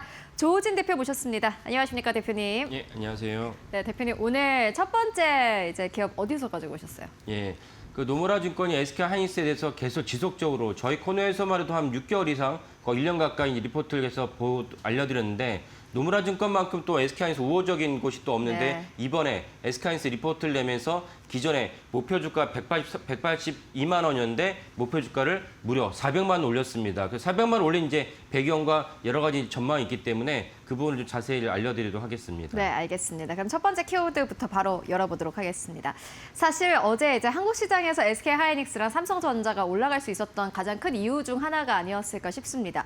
목표 주가를 앞서서 말씀하신 게 180만 원대였는데 이게 400만 원대면은 사실 2배보다 더 올린 거거든요. 예, 두 배 넘게 상향을 했습니다. 이 배경을 좀 들어볼까요? 예. 뭐 결국은 이제 밑도 끝도 없이 이제 기분이 좋으니까 상향한 것은 절대로 아니죠. 그러니까 당연히 이제 AI가 네. 그 전체적으로 그 반도체 수요를 일으킨 AI 혁명이 지속하고 그 지속한 AI 때문에 SK하이닉스를 비롯한 메모리 반도체 또 SK하이닉스는 뭐 주지하다시피 HBM에서는 최강자 아닙니까? 그 HBM의 어떤 수요 이런 것들과 전반적으로 봤을 때 SK하이닉스 목표가를 올리는 게 타당하다라고 전망을 했습니다. 그중에서 기술적인 것을 갖다 노무라 증권 언급한 부분을 말씀드리면 지금 화면에 보신 에이전트 AI라는 건 우리가 하나의 이제 마치 인턴을 하나 고용한 다음에 인턴한테 이것도 시키고 저것도 시키고 뭐 그다음에 뭐 어떤 보고서를 한번 만들어 와. 그러면 이제 보고서도 본인이 쉽게 또 잘 만들어 옵니다. 이런 걸 에이전트 AI라고 하는데 이런 에이전트 AI 도입으로 그 전체적인 메모리 수요가 폭증을 하면서 그러면 SK하이닉스의 목표가를 올리는 게 타당하다라고 이제 노무라 증권이 이제 발표를 했습니다. 그 에이전트 AI라는 거는 기술적으로는 아까 말씀드린 우리가 필요한 것들 인턴한테 이런 일 시키고 저런 일도 시킨 것도 있지만은 또 다르게 예를 들면 내가 연휴에 맞춰서 어디 여행 가고 싶은데 여행 가고 싶으려면은 일단의 어떤 필요한 어떤 대중교통을 어디까지는 김포공항에 무엇을 타고 가고 김포공항에서 어디를 가고 그다음 숙박 어떻게 되고 이런 것들을 일괄적으로 다 하나 이제 결제까지 마무리한 걸 에이전트 AI로 합니다. 이런 시대가 도래했기 때문에 그러면 이제 메모리가 더 필요하다. 이것이 노무라 증권의 이제 분석입니다. 이런 것을 갖다 여러분들 시청하신 여러분들도 실제로 이제 체험하면서 겪으시면서 그러면 더 많은 메모리가 필요하겠고 메모리가 필요한데도 불구하고 어디서는 메모리가 필요하지 않으니까 정점이다 말하는 입장도 있지만 그 입장에 타당한지도 실제로 점검해 볼 수 있는 기회라고 생각합니다. 네, 알겠습니다. 말 그대로 개인 비서 같은 게 이제 생기는 거잖아요. 그렇죠. 그래서 예, 예. 에이전틱 AI. 뭐 쉽게 말하자면은 이제 사실 개인의 모든 것들을 요 하나의 이제 어떻게 보면 플랫폼 AI로 해결이 가능한 건데 이에 따라서 메모리 수요가 늘어날 것이다라는 기대감 나오고 있습니다. 이어서 두 번째 키워드로 넘어가 보도록 할게요. 목표가를 2배 상향했는데 회의론이 일단 먼저 있습니다. 회의론, 저평가. 먼저 회의론부터 짚고 가도록 하겠습니다. 회의론이 나오고 있는데 여기서 회의론이 나올 게 어떤 이유가 있죠? 예. 그 AI에 대한 회의론은 뭐 2년에 걸쳐 나오고 있어요. 제 생각에는 아마 뭐 끝까지 뭐 AI가 진짜로 이제 마무리돼가 우리가 모두 인터넷 그 혁명을 갖다 겪고 있지만은 인터넷 혁명 겪고 나서 이제는 다 일상이 된 그 다음에 인터넷 혁명이라 말할 수 없는 그런 지경에 이르지 않았습니까? 그리고 마찬가지로 우리가 AI의 엄청난 이제 수혜를 맛보고 있지만 그 수혜가 우리의 일상이 됐을 때는 그때는 혁명이 아니고 일상이 됐을 때 그때가 되기 전까지도 계속 AI 회의론에 대해서 얘기를 할 것 같습니다. AI 회의론의 가장 강력한 근거는 무엇이냐면 그래 좋아 그렇게 해서 엄청난 서비스를 받고 있는데 그 상관 엄청난 돈을 투자하고 있잖아. 투자한 만큼 돈을 벌고 있어. 투자만큼 돈을 벌지 못하면 우리는 주식시장이고 우리는 증권을 분석하는 사람들이야. 투자만큼 돈을 못 벌면은 주식시장에서는 사실은 이제 도태되는 것이고 주식시장에서 우리가 낙오된다고 봐야 돼. 이런 관점에서 AI 회의론이 있습니다. 그래서 실제 매출을 일으키고 있냐, 매출에 대한 영업이 상당히 벌어지고 있냐 것이 AI 회의론인 것이고 그다음에 회의론이 있지 않고 실질적으로는 돈 많이 벌고 있어 라는 어떤 분석도 있습니다. 거기에 노무라 증권이 뭐라고 얘기했냐면 현재 우리가 AI 서비스가 엔트로피 그다음 챗GPT, 제미나이 이런 AI 서비스가 있지 않습니까? 이런 AI 서비스가 현재 합산 매출이 약 70억 달러인데 70억 달러 적지 않죠. 다 소프트웨어니까요. 70억 달러인데 여기에 5년간 100배를 성장할 것이다. 그렇다면 100배를 성장한다면 7천억 달러가 되니까 그런데도 불구하고 AI 회의론이 있느냐라는 어떤 것이 노무라 증권의 이제 분석입니다. 네, 그렇다면은 노무라 증권이 또 사실은 마냥 우호적이지만은 않을 것 같다라는 생각이 듭니다. 만약에 이제 SK하이닉스나 뭐 여러 가지 또 다른 기업들, 반도체 기업들, AI 관련 기업들이 하락한다면은 그 이유를 어떤 걸로 보고 있습니까? 예, AI 자체는 이제 회의론이 없지만 다만 이 AI를 갖다 쓰기 위한 여러 가지 인프라가 필요한데 인프라를 설치하기 위해서 병목 현상이 있다는 것이 노무라 증권이 분석한 바 있습니다. 병목 현상이라는 것은 화면에 보신 분들 마음대로 인지하시겠지만 당연히 엔비디아의 GPU도 사실은 계속 순조롭게 공급을 해야 되고 그러면 GPU를 잘 만들어야 되죠. 그게 있어야 되고 또 하나 GPU만 있으면 뭐합니까? HBM에 해당하는 메모리가 있어야 되는데 HBM도 순조롭게 공급을 해야 되고 그다음에 전력기기. 왜냐면 AI가 엄청난 전기를 먹는 하마이기 때문에 전력기기도 잘 순조롭게 해야 되는데 전력기기가 순조롭게 이루어진다면 우리가 잘 아는 변압기 시장도 순조롭게 이루어져야 되고 그다음에 전력 배전도 다 이루어져야 됩니다. 이런 것들이 다 어느 하나라도 잘 이루어지지 않는다면 병목 현상이 해결될 수 없고 이런 병목 현상이 해결되지 않는 것이 AI 데이터 센터, AI의 가장 큰 병목 현상이다라고 지적을 하고 있습니다. 그래서 노무라 증권 뭐라고까지 심지어 얘기하냐면 이런 것들이 분명하게 지적하는 타당성이 있다. 그래서 노무라 증권도 수시로 위성 이미지를 통해서 데이터 센터가 순조롭게 잘 진행되고 있는지를 체크하겠다라고 발표를 하고 있어요. 그러니까 이거는 아까 근본적인 AI 회의론과는 다른 문제로 AI 회의론은 아니지만은 AI가 충분한 수요가 있지만 충분한 수요를 갖다가 받치고 있냐, 지원하고 있냐 이런 관점에서 우리가 수시로 체크할 필요가 있다는 것이 노무라 증권의 분석입니다. 네, 알겠습니다. 그렇다면은 사실은 그런 회의론도 있고 또 우려점도 있지만은 반대로 저평가가 됐다 이렇게 노무라 증권은 보고 있는 듯한데 그 이유가 뭡니까? 예. 이런 모든 것을 다 갖춘 다음에 마지막에 결과물. 그러니까 우리가 지금 주식가가 고평가, 저평가라는 관점 봤을 때 노무라 증권은 SK하이닉스가 저평가다라고 이제 보는 입장입니다. 그 보는 입장에 두 가지 근거를 제시하고 있는데 하나는 무엇이냐면 이런 모든 것들의 가장 인프라를 갖다가 제공한 중요한 기업 중 하나가 TSMC죠. 엔비디아는 공장이 없습니다. 엔비디아는 설계 도면만 제조하는 것이고 설계 도면을 바탕으로 TSMC가 엔비디아 칩을 만드는데 현재 27년도 영업일 극단주로 했을 때 27년도 영업일 갖다가 12개월 선행 PR을 갖다 받아주었을 때 TSMC의 PR이 현재 20배다. 그러면은 TSMC 20배인데 같은 인프라를 갖추고 있는 SK하이닉스의 그 PR은 얼마냐? 12개월 그 영업이익을 끌어들였을 때 TSMC의 반면에 SK하이닉스의 영업이익은 6배에 불과한 것입니다. 그러면 TSMC에 비교하면 3분의 1밖에 안 되니까 저평가된 것이고 그다음 또 하나 중요해 봐야 될 것은 제가 누차 말씀드리지만 마이크론입니다. TSMC는 워낙 독과점 기업이니까 같이 비교한 것은 그렇다 치더라도 마이크론 독과점도 아니고 마이크론 사실은 HBM이나 메모리라는 관점에서 봤을 때 3등 기업입니다. 근데 현재 마이크론의 PR이 얼마냐? 12개월 그 영업이익을 끌어들인다면 13배입니다. 근데 SK하이닉스는 6배이거든요. 그럼 마이크론과 비교했을 때도 사실은 절반에 불과하고 그다음에 또 하나 제가 누누이 말씀드리지만 7월 달에 중요한 그 SK하이닉스가 ADR과 미국 ADR과 관련된 중요한 어떤 성과를 갖다가 지표를 발표할 텐데 그럼 실제로 SK하이닉스가 미국 ADR에 안착한다면 이제는 마이크론이 누리는 프리미엄을 마이크론만 누릴 수가 없어요. 그러면 그 프리미엄을 SK하이닉스도 같이 누려야 되겠으니까 그러니까 저는 마이크론에 대한 주가를 갖다 SK하이닉스가 수렴해야 된다고 봅니다. 그렇다면 마이크론에 비해서 절반에 떨어지니까 ADR에 성공주에 안착한다면 지금보다도 절반에 불과하니까 400만 원 가는 것이 타당하다. 그런 관점에서 또 노무라 주가 400만 원이 밑도 끝도 없이 너무나도 그 높은 수치다라고 말할 수가 없어요. 그래서 이런 것들 종합적으로 봤을 때 저도 노무라 증권이 그 목표가 400만 원 제시하는 게 타당하다라고 말씀드리겠습니다. 네, 알겠습니다. 첫 번째 기업으로는 노무라 증권의 목표 주가 상향 조정 리포트 함께 만나보고 왔습니다. SK 하이닉스의 목표 주가를 노무라 증권이 180만 원대에서 400만 원대까지 상향 조정했습니다. 확실히 한국 시장이 굉장히 핫한 시장이고 또 이렇게 탄탄한 기업이 있다라는 게 다시 한번 또 체감이 되는 그러한 리포트이기도 했는데요. 메모리의 슈퍼사이클이라는 단어 여러분들 최근 들어서 좀 많이 들어보셨을 것 같습니다. 노무라 증권에는 일단 SK 하이닉스의 슈퍼사이클에 대해서 큰 점수를 준 듯하고요. 이에 따라서 주가가 다시 한번 탄력을 받을 것이다 이렇게 보고 있습니다. 다만 우려점도 있습니다. AI 인프라를 이렇게 짓는데 공급망 병목 현상이 나타나게 된다면은 이는 주가를 끌어내릴 만한 요인이다 이렇게 보고 있는데요. 관련된 또 요인들은 저희가 계속해서 팔로우업 해드리도록 하겠습니다. 이어서 두 번째 이슈로 넘어가 보도록 할게요. 대표님 두 번째 이슈는 어디서 가지고 오셨어요?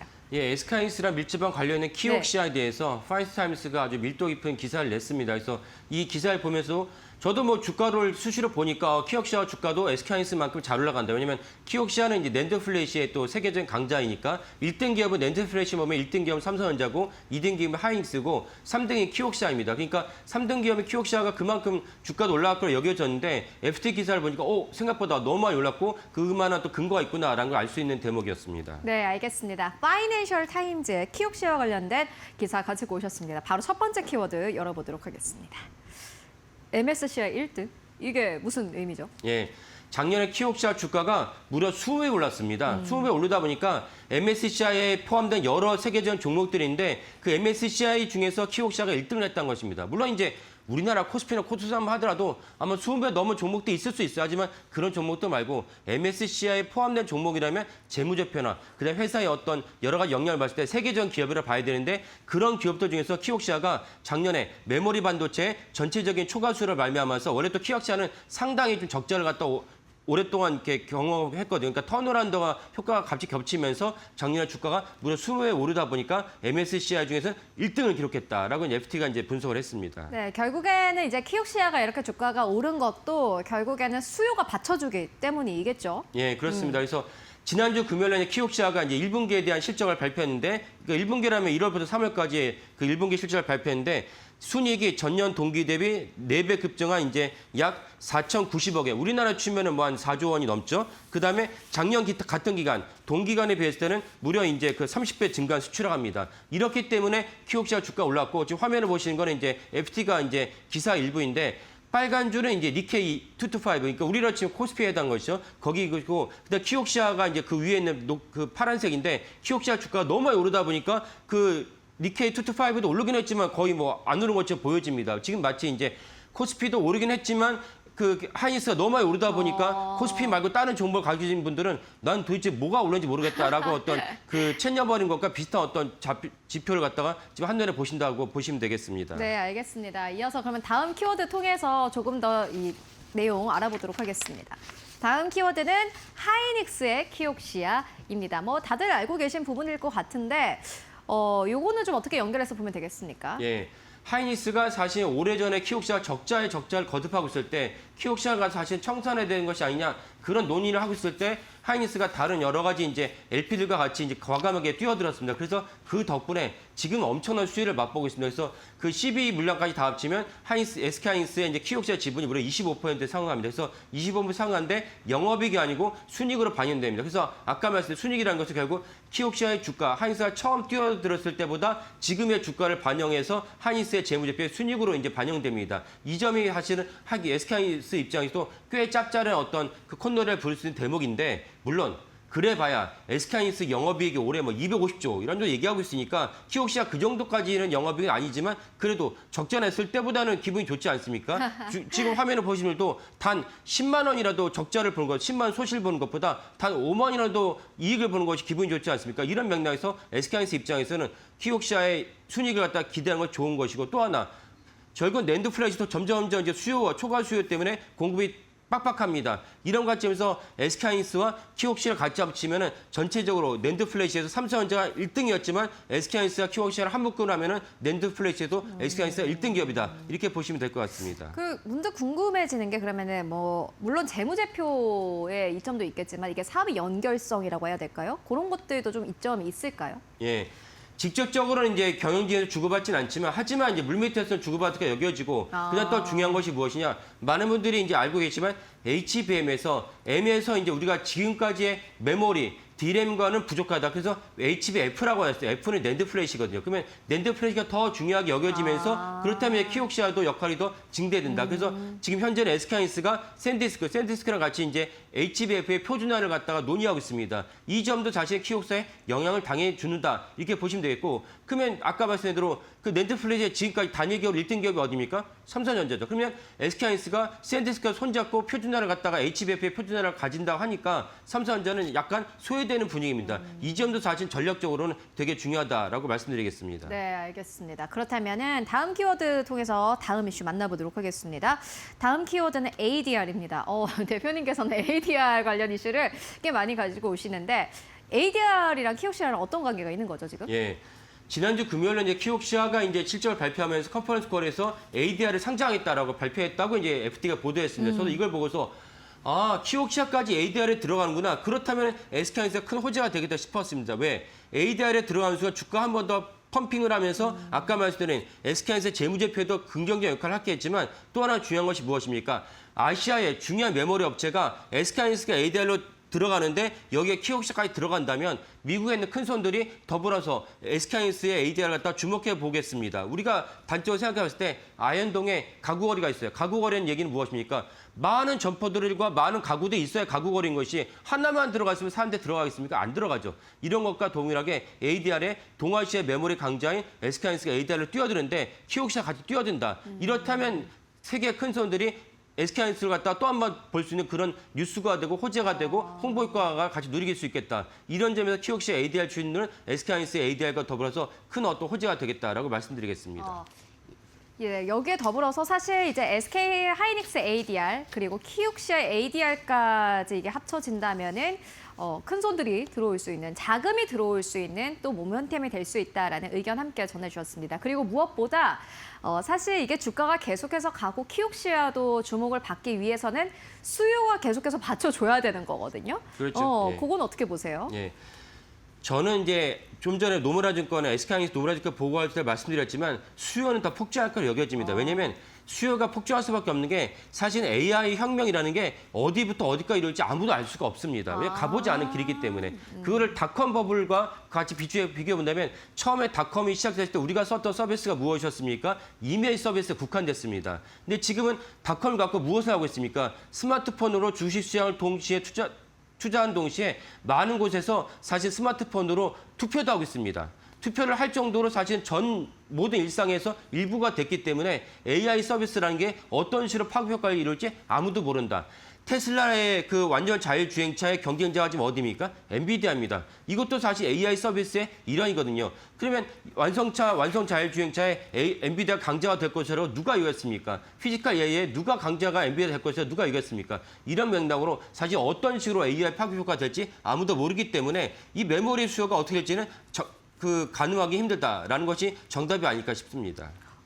굉장히 중요한 이야기를 해주셨습니다. 지금 AI 시대입니다. 그런데 AI 시대는 우리가 가보지 않은 길입니다. 이게 지금은 뭐 에이전틱 AI 뭐 이런 이야기가 나오고 있지만은 실제로 이게 실생활에 어느 정도까지 영향을 미칠지는 정말 아무도 모르고요. 그렇기 때문에 이 칩의 수요가, 낸드 플래시의 수요가 어디까지 확대가 될지도 역시나 모르는 부분입니다. 계속해서 기대해 보도록 하겠습니다. 네, 오늘 히든글로벌 조우진 대표와 함께 이야기 나눠봤습니다. 말씀 고맙습니다. 예, 감사합니다.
네, 여러분 밤새 편히 잘 쉬셨습니까? 5월 19일 화요일입니다. 날이 좀 많이 흐립니다. 비는 내일 온다고 하더군요. 그래서 오늘 준비한 뉴스 시작을 해보죠.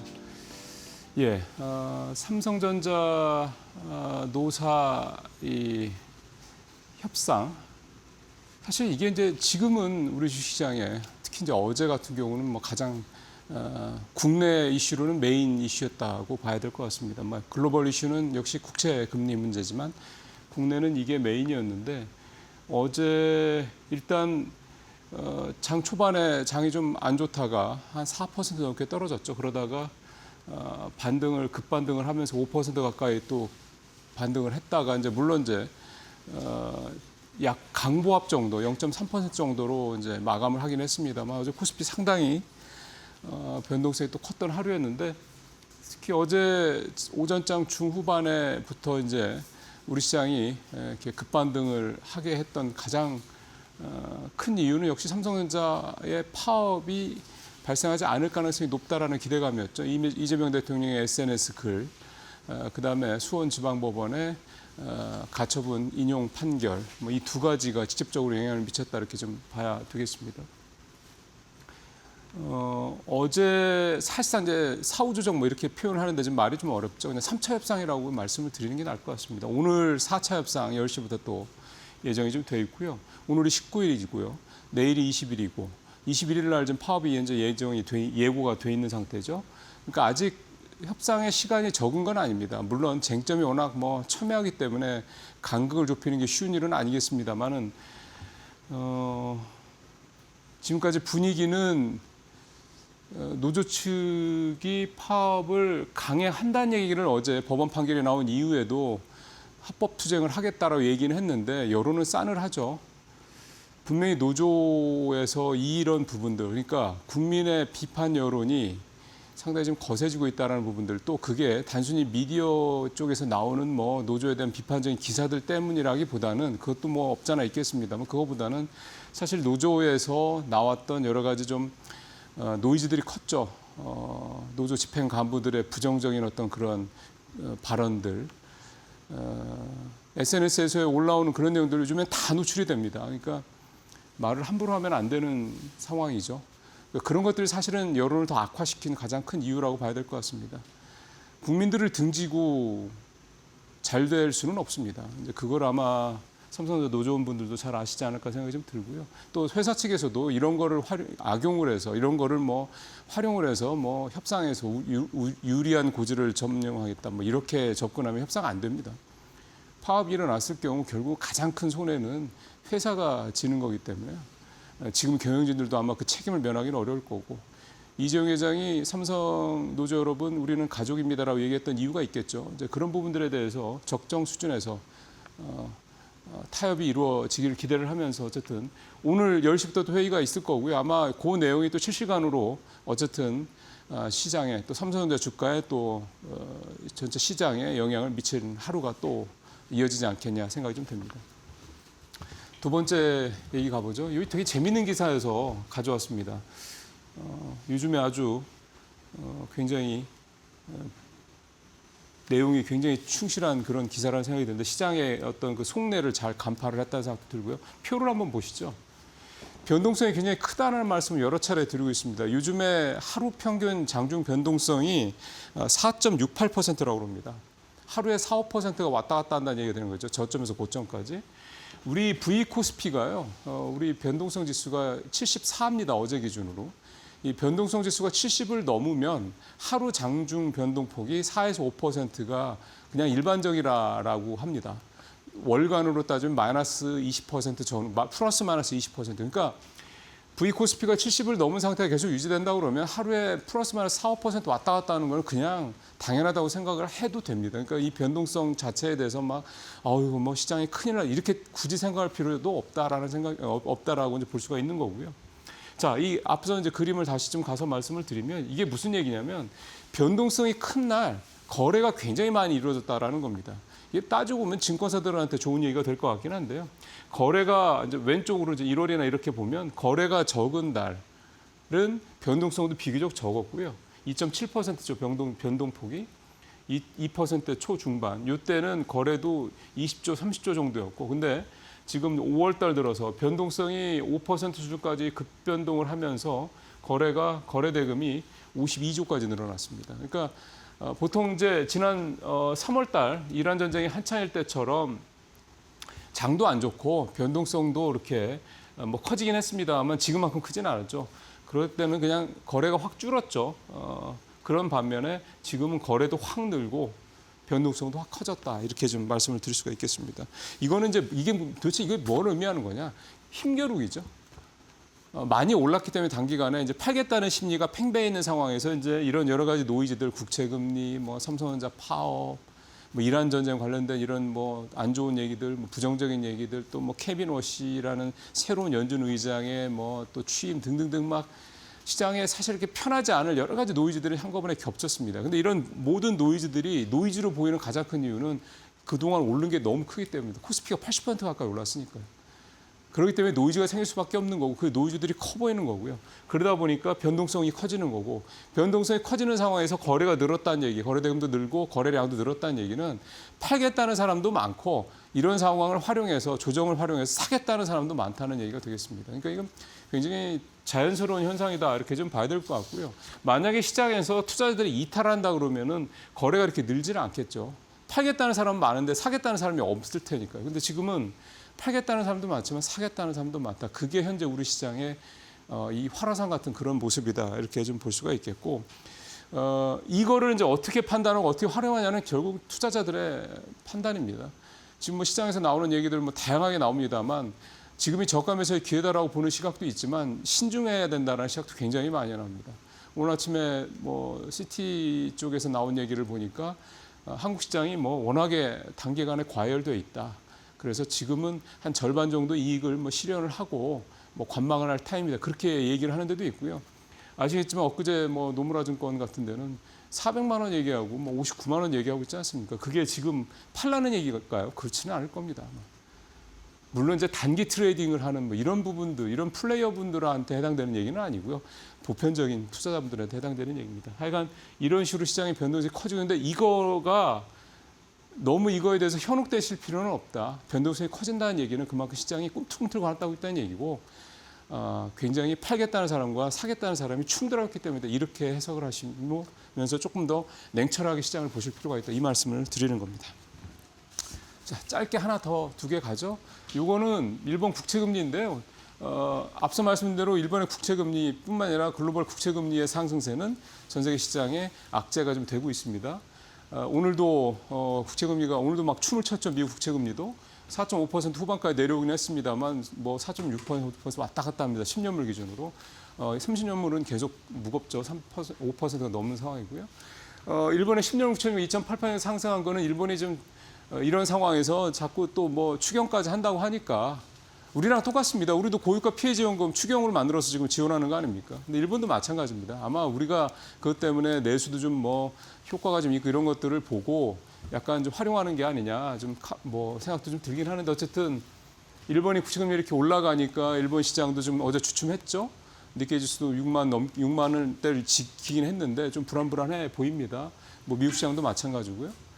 근데 이제 일본의 이 국채금리 상승세를 이제 어떻게 볼 거냐가 이 기사의 주제입니다.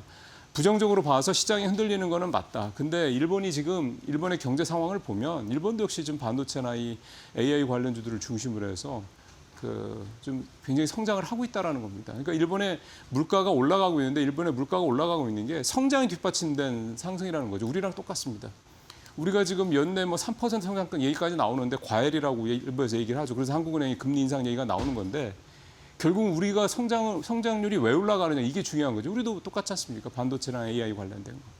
거기에 뭐 조방운전 같은 주도 섹터들도 괜찮고 있습니다.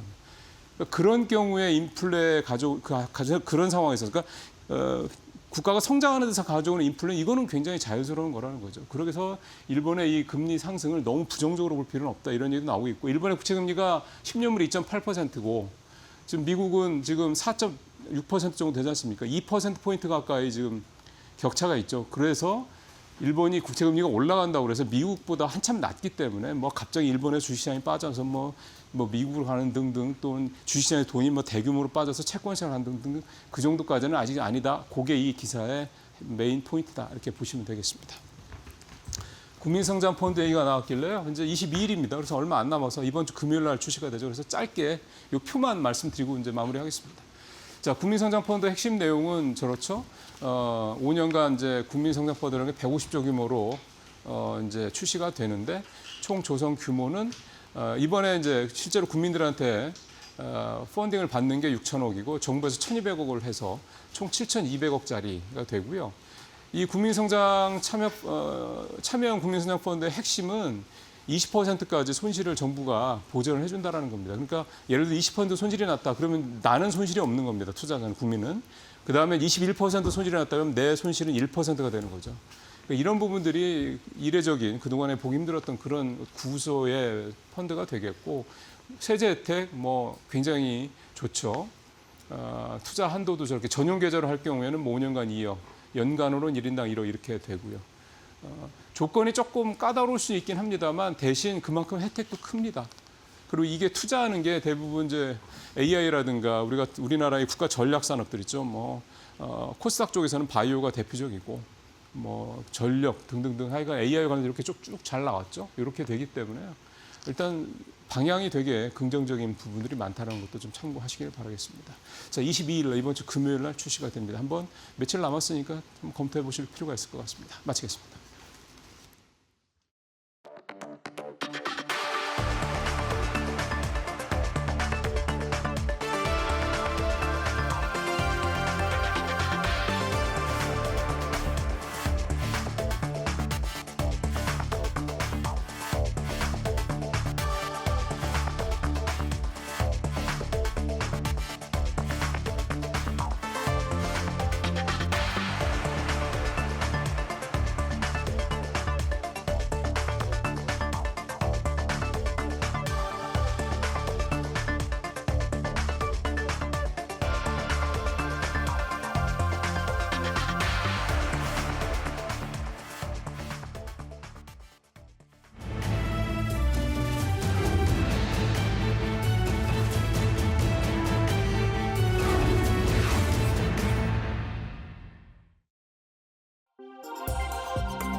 금리와 유가 부담 속에서도 AI와 반도체 중심의 흐름이 이어질 수 있을지 시장이 주목을 하고 있습니다. 여기에 삼성전자의 파업 이슈, 엔비디아의 실적 발표, 그리고 스페이스X의 IPO 변수까지 더해지면서 글로벌 증시 변동성도 커지고 있는데요. 오늘 이영훈 IM증권 서울금융센터 이사님과 투자 전략까지 한번 잘 세워보도록 하겠습니다. 어서 오세요. 네, 안녕하십니까. 네, 뉴욕 증시 마감 상황부터 이야기해 보도록 하겠습니다. 국채 금리의 부담 속에서 혼조세로 마감을 한 모습이었고요. AI에 대한 기대감, 금리 부담 좀 충돌을 하는 모습이었는데 시장 분위기 좀 어떻게 보셨나요? 오늘 같은 경우는 이제 반도체 쪽이 전체적으로는 밀리고 네. 또 AI에 대한 노이즈보다는 이제 말씀하신 것처럼 국채 금리 특히 미국 쪽 국채 금리가 급등하면서 네. AI 투자에 대해서 지속 가능성에 대해서 좀 의문을 표시하는 그런 반응이 일부 있었고요. 네네. 근데 사실은 그 이전부터 미국이나 한국이나 공이 그 상승 종목 섹터가 압축이 돼가지고 움직였었기 때문에 거기에 대한 부담이 있었던 거고요. 그게 이제 금리가 트리거가 돼가지고 조정을 받는 그림이었고 네. 이제 반대로 뭐 에너지라든지 상대적으로 또 잊혀졌었던 그런 쪽이 또 다시 부각이 되는 그림이 나왔었는데 시장은 지금 AI에 대한 부담을 표현하면서 동시에 또 다른 대안을 찾고 싶어하는 마음이 좀 있는 것 같습니다. 지금 미국채의 어떤 움직임 자체는 사실은 유가가 또 트리거가 될 수도 있는 거지만 네. 문제는 뭐냐면은 전 세계 어느 나라든 간에 정부가 지금 계속 국채를 찍어낼 수밖에 없는 환경이라는 거죠.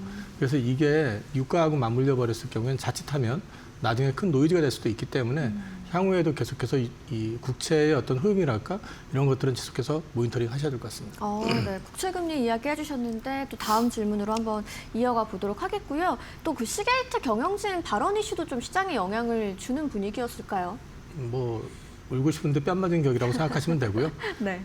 갑자기 뭐 악화된다 이런 개념보다는 이제 공장 가동에 걸리는 시간에 대한 이야기, 그러니까 당장에 네. 해소가 될 문제는 아니다라는 걸 갖다가 그게 호황이 지속된다라기보다는 자칫하면은 이제 그 반작용이 나올 수도 있다라는 그런 이제 논리가 형성이 된 것 같은데요. 네. 중요한 거는 여전히 쇼티지는 맞습니다. 그래서 그 부분은 기간적으로 봤을 때 그동안에 AI 쪽으로 쏠렸던 것에 대한 부담이 반작용으로 표출된 거라고 저는 보고 있습니다. 울고 싶은데 뺨을 맞은 격이었다라고 말씀해 주신 게 참 와닿네요. 국채금리 관련해서도 이제 중동 지정학적 리스크가 길어지면서 좀 글로벌 국채금리가 빠르게 뛰고 있는 모습인데 지금 시장이 좀 가장 부담스러워하는 부분이 어떤 거라고 봐야 될까요? 일단 전쟁으로 인해 가지고 유가가 계속 어쨌든 간에 실생활에서 어떤 영향을 미치든 간에 지금 유가로 인해 가지고 물가는 지금 올라가는 그림이 나오고 있고 특히 미국 같은 경우는 또 전쟁으로 인해 가지고 또 소모된 비용이라는 걸 네. 또 다시 채워야 될 거 아닙니까? 그러면 국채 발행 물량 당연히 늘어날 것이고 그다음에 전 세계 뭐 일본도 마찬가지지만 기조 자체가 정부가 경기 부양을 하는 입장이다 보니 국채는 계속 찍어내야 되는 상황인데 네. 여기에서 물가가 자극이 되니까 이게 이제 승수작용이 나올까 이제 그걸 우려하는 거죠. 사실 지금 당장의 흐름만 놓고 얘기하면은 미국채 10년물 기준으로 4.5나 네. 4.6이나 뭔 차이야 이렇게 할 수도 있는데 근데 기준선이라고 하는 게 있거든요. 그렇죠. 그러니까 심리적으로 네, 그걸 네. 넘어섰다고 했었을 땐 이거 좀 심각해지는 거 아니야? 네. 특히 미국채 30년물 같은 경우는 5%를 상단으로 얘기를 했었는데 이미 5%를 넘어서 버렸단 네, 말이에요. 그렇더라고요. 그러면 야 이렇게 될 경우에는 이제 국채 금리가 계속 올라간다. 그러면 시중 금리는 더 오를 수밖에 없잖아요. 그러면 AI 투자를 하는 데 있어서도 빅테크가 됐던 여러 기업들 가운데서 재무적 여력이 좀 부족한 기업이나 현금 흐름이 약한 쪽 같은 경우는 압박을 받을 가능성이 있겠죠.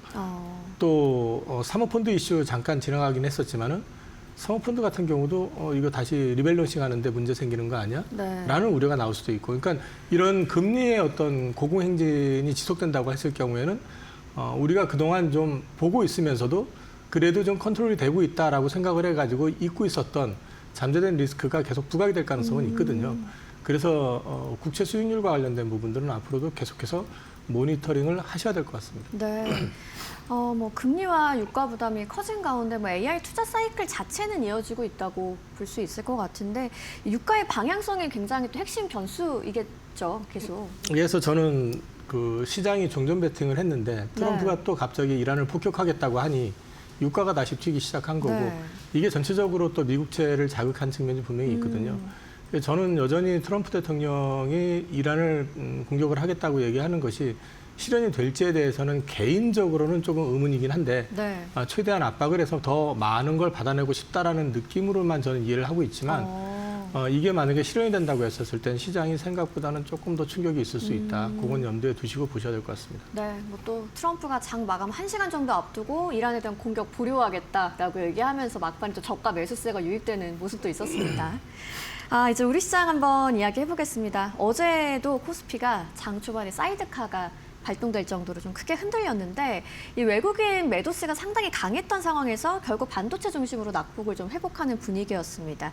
시장에서 어떤 힘이 크게 작용을 하고 있다고 보시나요? 일단 주가가 반등했었던 트리거는요. 대통령의 SNS 네. 메시지하고요. 그다음에 이제 그 법원에서 최소한 완전 파업이 아니라 이제 그 최소 핵심 인력을 유지해가지고 공장은 가동돼야 된다라는 제한적인 파업을 요구했었던 거.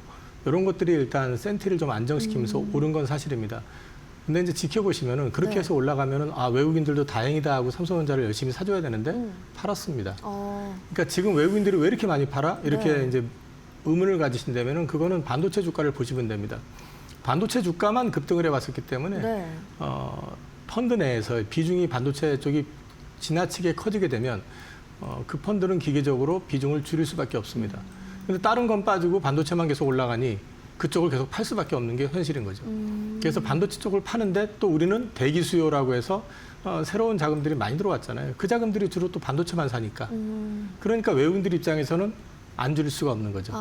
뭐 외국인들 입장에서 보면 네. 땡큐하고 비싸게 팔 수 있는 기회를 계속 가져가는 셈이라고 볼 수도 있는 거고, 우리 그것도 우리나라 이제의 어떤 투자자들 입장에서 본다 그러면 투자의 저변이 넓어지는 단계이기 때문에 어쩔 수 없는 걸 수도 있다. 네. 왜냐하면 뭐 마냥 빠지기를 기다리기엔 또 밸류가 너무 낮다고들 하니 조금만 빠지면은 우리는 좀 싸게 산다라는 개념으로 들어오는 것 같아요. 그러다 보니까 외국인들이 열심히 팔아대고 있는 것 같고요. 근데 그거는 여전히 탄탄한 수급이 일단 뒷받침을 해주고 있다. 네네. 그래서 제가 드리고 싶은 말씀은 외국인이 매도세가 많은 거는 결국 국내에서 칩을 계속해서 대기 매수로 사주고 있기 때문에 주가가 덜 빠지고 그쪽만 유지가 되고 있으니 비중은 계속 커지잖아요. 네. 그러니까 그 비중을 줄이기 위해서 팔고 있다라고 저는 해석하고 있습니다. 그러면 지금처럼 뭐 금리와 유가 부담이 계속 좀 동시에 오르는 구간에는 외국인 수급 변화를 좀 계속 같이 체크를 좀 해봐야겠네요. 외국인들은 지금 제가 보기에는 네. 당장에 들어오지는 않을 거라고 봅니다. 그리고 그러시군요. 반도체 쪽과 관련돼 네. 있는 부분들은 사실은 조정 시그널은 나왔는데 계속해서 대기 매수세로 받쳐왔었기 때문에 네. 외국인들이 다시 시장을 한국 증시에 대해서 관심을 갖고 돌아서는 시점은 어떤 재반 환경, 매크로 환경이 조금 안정되는 그림이 나와줘야지 다시 한번 관심을 갖지 않을까 싶습니다. 네. 그래도 뭐 대기 매수세는 여전히 좀 견조하다라고 볼 수 있을 것 같고 뭐 유가 급등 후에 그린 에너지 섹터도 좀 강세를 보이는 게 눈에 띄더라고요. 뭐 이거는 지난번 3월달에 학습했던 효과죠. 학습 효과다. 과거에도 그랬었지만 유가 급등하면은 대체 에너지 쪽으로는 네. 항상 주가가 반응이 있었습니다. 그런 맥락으로 보시면 될 것 같습니다. 알겠습니다. 앞서 또 말씀을 해주셨지만 삼성전자 파업 사태 상당히 뭐 외신들도 당연히 주목을 하고 있는 상황인데 말씀하신 것처럼 이 대통령 발언과 법원 판단 이후에 삼전 주가가 급반등하기는 했습니다. 근데 시장에서는 여전히 뭐 생산 차질 가능성이라든지 공급망 리스크를 완전히 지우지 못하는 분위기인데 이번 파업 이슈 시장이 좀 어느 정도 수준의 변수로 보고 있다고 해석을 해봐야 될까요? 크게 우려 안 하다가 이제 임박하니까 서서히 좀 고민을 하고 긴장을 하는 느낌도 좀 있고요. 노조 측이 생각보다 굉장히 강하게 네. 자기 입장을 좀 관철하려고 하는 모습을 보여주다 보니 실제 파업이 나오는 거 아니냐라는 이제 우려를 하고 있는 것 같습니다. 근데 저는 뭐 이 부분에 대해서 엄청난 이익이 난 거에 대해서 성과를 좀 나눠달라고 하는 거에 대해서는 전 큰 이견은 없다고 생각을 합니다. 그러시군요. 다만 이 부분에 있어가지고 사회적인 통념, 관습 또는 이해를 갖다가 넘어서는 어떤 요구를 하게 될 경우에는 네. 그 후유증에 대해서도 좀 생각을 해볼 필요는 있을 거라고 저는 생각합니다. 그런 맥락에서 봤을 때 저는 여전히 좀 상식적인 선에서 합리적으로 풀어야 된다라는 쪽이고요. 그 상식적이고 합리적이라는 것은 사회 통념에 준해가지고 모든 게 결정이 돼야 된다. 그리고 주식회사라는 거는 기업의 이익은 기본적으로 기업의 이익뿐만 아니라 손실에 대한 책임은 주주가 지게 되어 있습니다. 네. 이 피고용자 같은 경우는 이제 회사하고는 고용계약으로 모든 것이 이루어지게 되는 거고요. 네. 성과를 요구할 수는 있지만은 성과를 강제할 수 있는 건 저는 아니라고 봅니다. 그래서 이 부분에 있어가지고는 회사하고 잘 중간 접점을 좀 찾았으면 싶습니다. 네. 그리고 시장이 납득할 수 있는 합리적인 절충점을 찾는 게 상당히 중요하겠습니다. 그래도 이번 반등 흐름을 보면 시장이 좀 결국 장기 생산 차질 가능성은 아직 낮게 보고 있다고 해석을 해봐도 될까요? 여전히 기대하고 있는 부분들이 있는 거죠. 그러니까 합리성에 좀 기대를 하고 있는 거죠. 지금은 강해 네. 보이지만 네. 저 역시도 마찬가지로 그렇게 생각을 하고 있습니다. 네.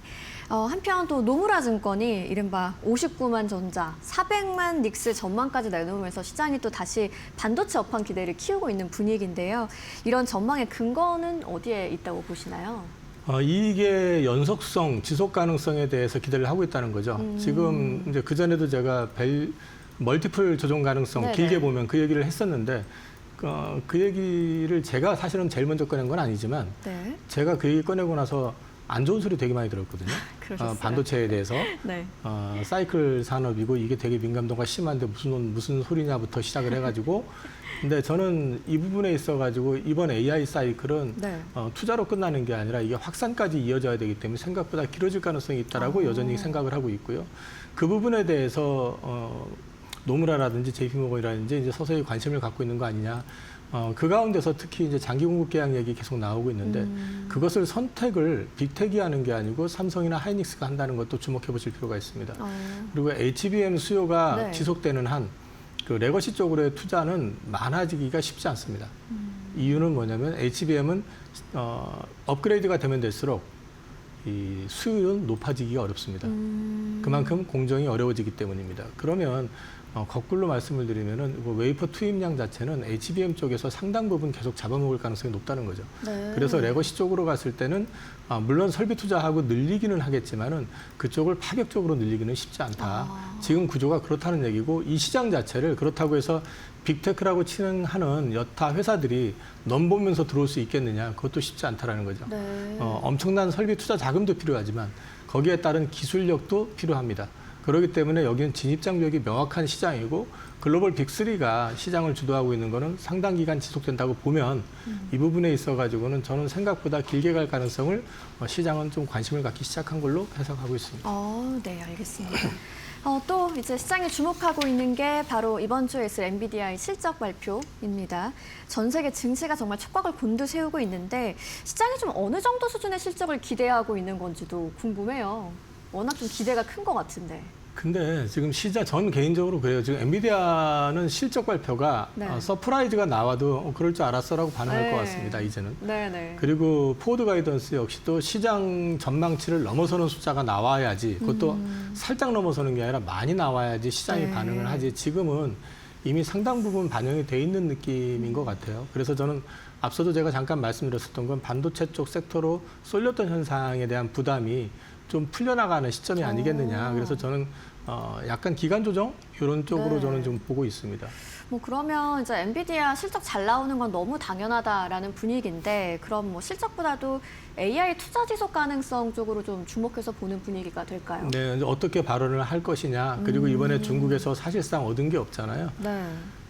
그렇죠. 네, 괜히 비행기 태워가지고 데리고 가놓고 나서 실제로 받은 건 아무것도 없지만은 오늘 보니까 엔비디아 젠슨왕 CEO가 이제 결국 중국 시장 열린다라고 자신감을 표명했는데 네. 그게 블러핑인지 실제인지에 대해서는 이제 실적 발표할 때 내용을 들어보면 알 것 같습니다. 알겠습니다. 실적 발표 또 저희랑 계속 좀 주목해서 보시면 좋을 것 같고요.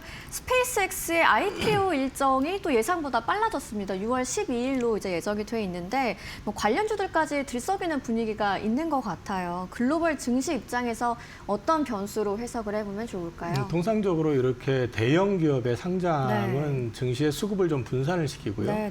증시에는 좀 긍정적인 역할보다는 좀 부정적인 반응을 보였던 게 일반적이었습니다. 그렇군요. 그렇기 때문에 이번에도 비슷한 상황이 나오지 않을까 싶고 네. 그리고 제가 이제 반도체 섹터를 앞서부터 약간 좀 부담에 대해서 좀 완충이 돼야 되는 시점이 온 거 네. 아니냐는 말씀을 자꾸 드리는 거는 또 이런 부분도 분명히 있습니다.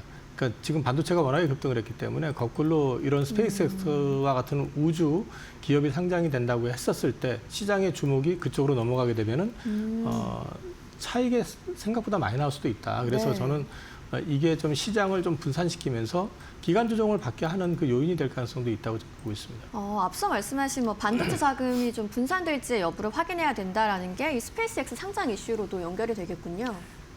근데 뭐 우주 산업 역시 AI와 반도체와 연결된다는 부분에서 또 시장이 주목을 하는 것 같기도 하고요. 결국은 우주도 반도체입니다. 네. 그런데 일단은 문제는 자금이 그 스페이스X가 들어왔다고 해서 새로운 자금이 그만큼 그 이상이 들어오는 게 아니라 네. 시장에 있는 자금들이 활용이 되기 때문에 새 자금들은 결국 들어오긴 하겠지만 그 속도가 채워지는 데까지는 시간이 좀 걸리거든요. 네. 그럼 기존에 있던 자금들 중에서 상당 부분의 자금이 글로 옮겨간다는 측면으로 말씀을 드리는 거죠. 뭐 스페이스X 뭐 단순한 우주 기업이 아니고 AI 인프라 플랫폼으로 본다라는 해석도 많이 나오는데 거기에도 동의를 좀 하실까요? 네, 결국 제가 계속 칩은 이번에 오래 갈 것 같다고 말씀드리는 네. 거는 AI의 확장성은 앞서도 말씀드렸지만 인프라에서 그치는 게 아니고요. 디바이스를 통해 가지고 더 확장이 될 겁니다. 네. 그 디바이스는 계속 말씀드렸던 자율주행과 휴머노이드 그리고 우주 비즈니스까지 같이 연결이 될 수밖에 없죠. 그러면 이제 스페이스X IPO가 나스닥 AI 테마 흐름의 새로운 기준점이 될 수 있다. 이런 평가에 대해서도 근데 저는 이제 수급 분산 말씀을 계속 드리는 거죠. 그리고 난 다음에 다시 재평가를 이제 받겠죠. 나중에 가서. 네, 알겠습니다. 이제 마지막으로 뭐 금리, 유가, 반도체 이벤트까지 변수가 많은 한 주가 계속 될 것 같은데 이러한 변동성 장세에서 투자 전략 좀 어떻게 세워보면 좋을까요?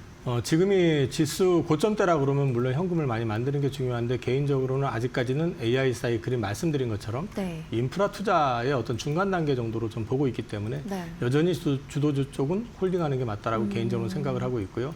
대신에 미국 쪽에서는 우주로 분산이 되고 있지만 우리도 물론 우주 쪽이 테마로 움직이긴 하겠지만 네. 메인이 될 만한 회사들은 별로 보이지 않기 때문에 저는 수급이 좀 다른 섹터로 좀 편안해 보이는 섹터로 조금 분산될 가능성 그래서 단기적으로는 기간 조정을 좀 받아가면서 종목 장세가 될 가능성에 대해서 주목을 하고 있습니다. 알겠습니다. 결국 지금 장세에서는 뭐 주도주 중심 대응도 필요하겠고 실적 모멘텀 점검도 중요한 때인 것 같습니다. 네, 오늘 금리와 유가 부담, 삼성전자 파업 이슈 같은 변수 속에서 시장의 흐름을 한번 짚어봤습니다. 이영훈 IM증권 서울금융센터 이사님과 함께했습니다. 좋은 말씀 고맙습니다. 개장 전 반드시 알아야 할 애프터마켓의 시그널 현아연 캐스터가 준비했습니다. 네, 애프터마켓 시그널 저와 함께 살펴보시죠. 간밤 뉴욕 증시 3대 지수 혼조세 속에서 마감을 했습니다. 아무래도 미국과 이란 사이에 긴장감이 깊어지면서 변동성 장세가 지속되는 모습인데요. 8개 기술주 종목 중심으로 애프터마켓 살펴보도록 하겠습니다. 엔비디아부터 함께 살펴보시죠. 이번 주에 실적 발표가 예정이 되어 있는 엔비디아 정규장에서 반도체 중심의 하락세 속에서 함께 하락하는 모습이었는데요. 애프터마켓에서는 0.43% 상승으로 전환을 했습니다. 젠슨왕 CEO가 중국 관련 발언을 한 이후에 상승폭을 다시 보여주는 모습인데요. 중국 시장이 미국 반도체 업체를 시간이 흐르면 받아들일 것이다라고 직접 언급을 했습니다. 그러면서 상승해내는 모습 223달러 선 현재 지나가는 흐름 보여주고 있고요. 애플은 정규장에서도 애프터마켓에서도 하락하는 모습을 보여줬습니다. 애플은 iOS 27에 AI 기반 글쓰기 도구를 새롭게 도입할 예정을 밝혔습니다. AI 활용도를 높이기 위한 새로운 방안을 제시를 한 건데요. 시장에서는 크게 받아들이지 않는 모습 보였습니다. 297달러 선에 현재 거래되고 있는 모습이고요. 테슬라는 정규장에서 3%대 가까운 하락분을 보였지만 애프터마켓에서는 상승으로 전환을 했습니다.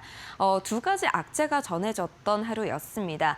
2년 만에 이 모델 Y 가격 인상 소식이 전해지기도 했고요. 일론 머스크 CEO가 오픈 AI를 상대로 제기한 소송에서 패소했다는 소식이 전해지면서 정규장에서는 하락했지만 애프터마켓에서는 회복하는 흐름 보여주고 있습니다.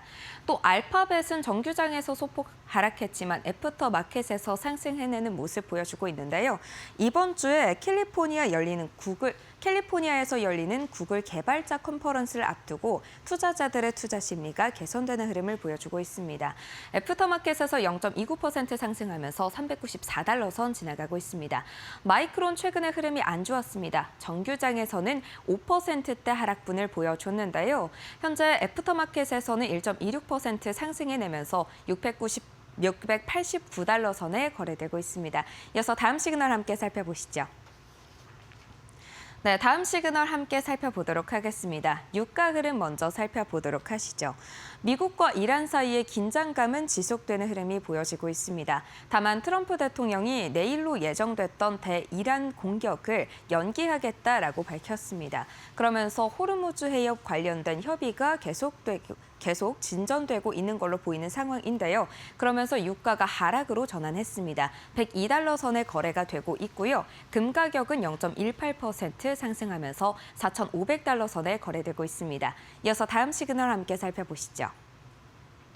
네, 다음 시그널 함께 살펴보시면요. 국내 관련 주요 지표들이 다소 아쉬운 흐름을 보여주고 있습니다. 코스피 200 야간 선물 시장 1.88% 빠지면서 1,140포인트 선에 지나가고 있고요. EWI 한국 ETF 1.54% 하락하면서 176포인트 선에 지나고 있습니다. 필라델피아 반도체 지수 뉴욕 증시에서 반도체 중심의 하락장이 이어졌기 때문에 오늘도 하락하고 있습니다. 2.47% 하락하면서 11,300포인트 선에 지나갔고요. 원달러 환율은 함께 하락했습니다. 아무래도 달러 강세가 좀 달러 약세로 전환되는 모습이었습니다. 미국과 이란의 종전환을 주시하면서 달러가 약세로 전환을 하는 모습이었는데요. 간밤에 원달러 환율 1,500선을 돌파하기도 했지만 다시 하락 전환하면서 1,489원대에 거래됐습니다. 네, 지금까지 장전 시그널 함께 살펴봤습니다. 네, 애프터마켓의 시그널을 확인해 보셨습니다. 간밤 시장이 미국과 이란의 협상을 둘러싼 분위기가 계속적으로 바뀌면서 국제 유가도 뉴욕 증시도 상당히 출렁이는 모습이었습니다. 막판에 또 긍정적인 분위기가 연출이 되다 보니까 낙폭을 만회하면서 다우 지수가 상승 반등을 했는데요. 애프터마켓에서도 WTI가 하락세를 이어가는 모습까지 확인을 해 보셨습니다. AI와 반도체 쪽으로 매도세는 강하고요. 필라델피아 반도체 지수도 하락하는 모습. 코스피 200 야간 선물도 2% 가까이 내리고 있습니다. 우리 시장 이제 개장 얼마 남지 않았습니다. 어제 코스피는 삼성전자 파업 상황에 민감하게 반응을 했죠. 장 초반 크게 출렁이면서 매도 사이트가가 발동되기도 했는데 반도체 주가 반등하면서 극적으로 7,500선을 회복했습니다. 오늘 우리 시장에도 어떤 시그널이 이어질지 저희가 보내드린 이야기와 함께 투자 전략 잘 세워가시길 바라겠습니다. 저희는 내일 이 시간 더 알찬 이야기로 찾아오겠습니다. 시청해주신 여러분 고맙습니다.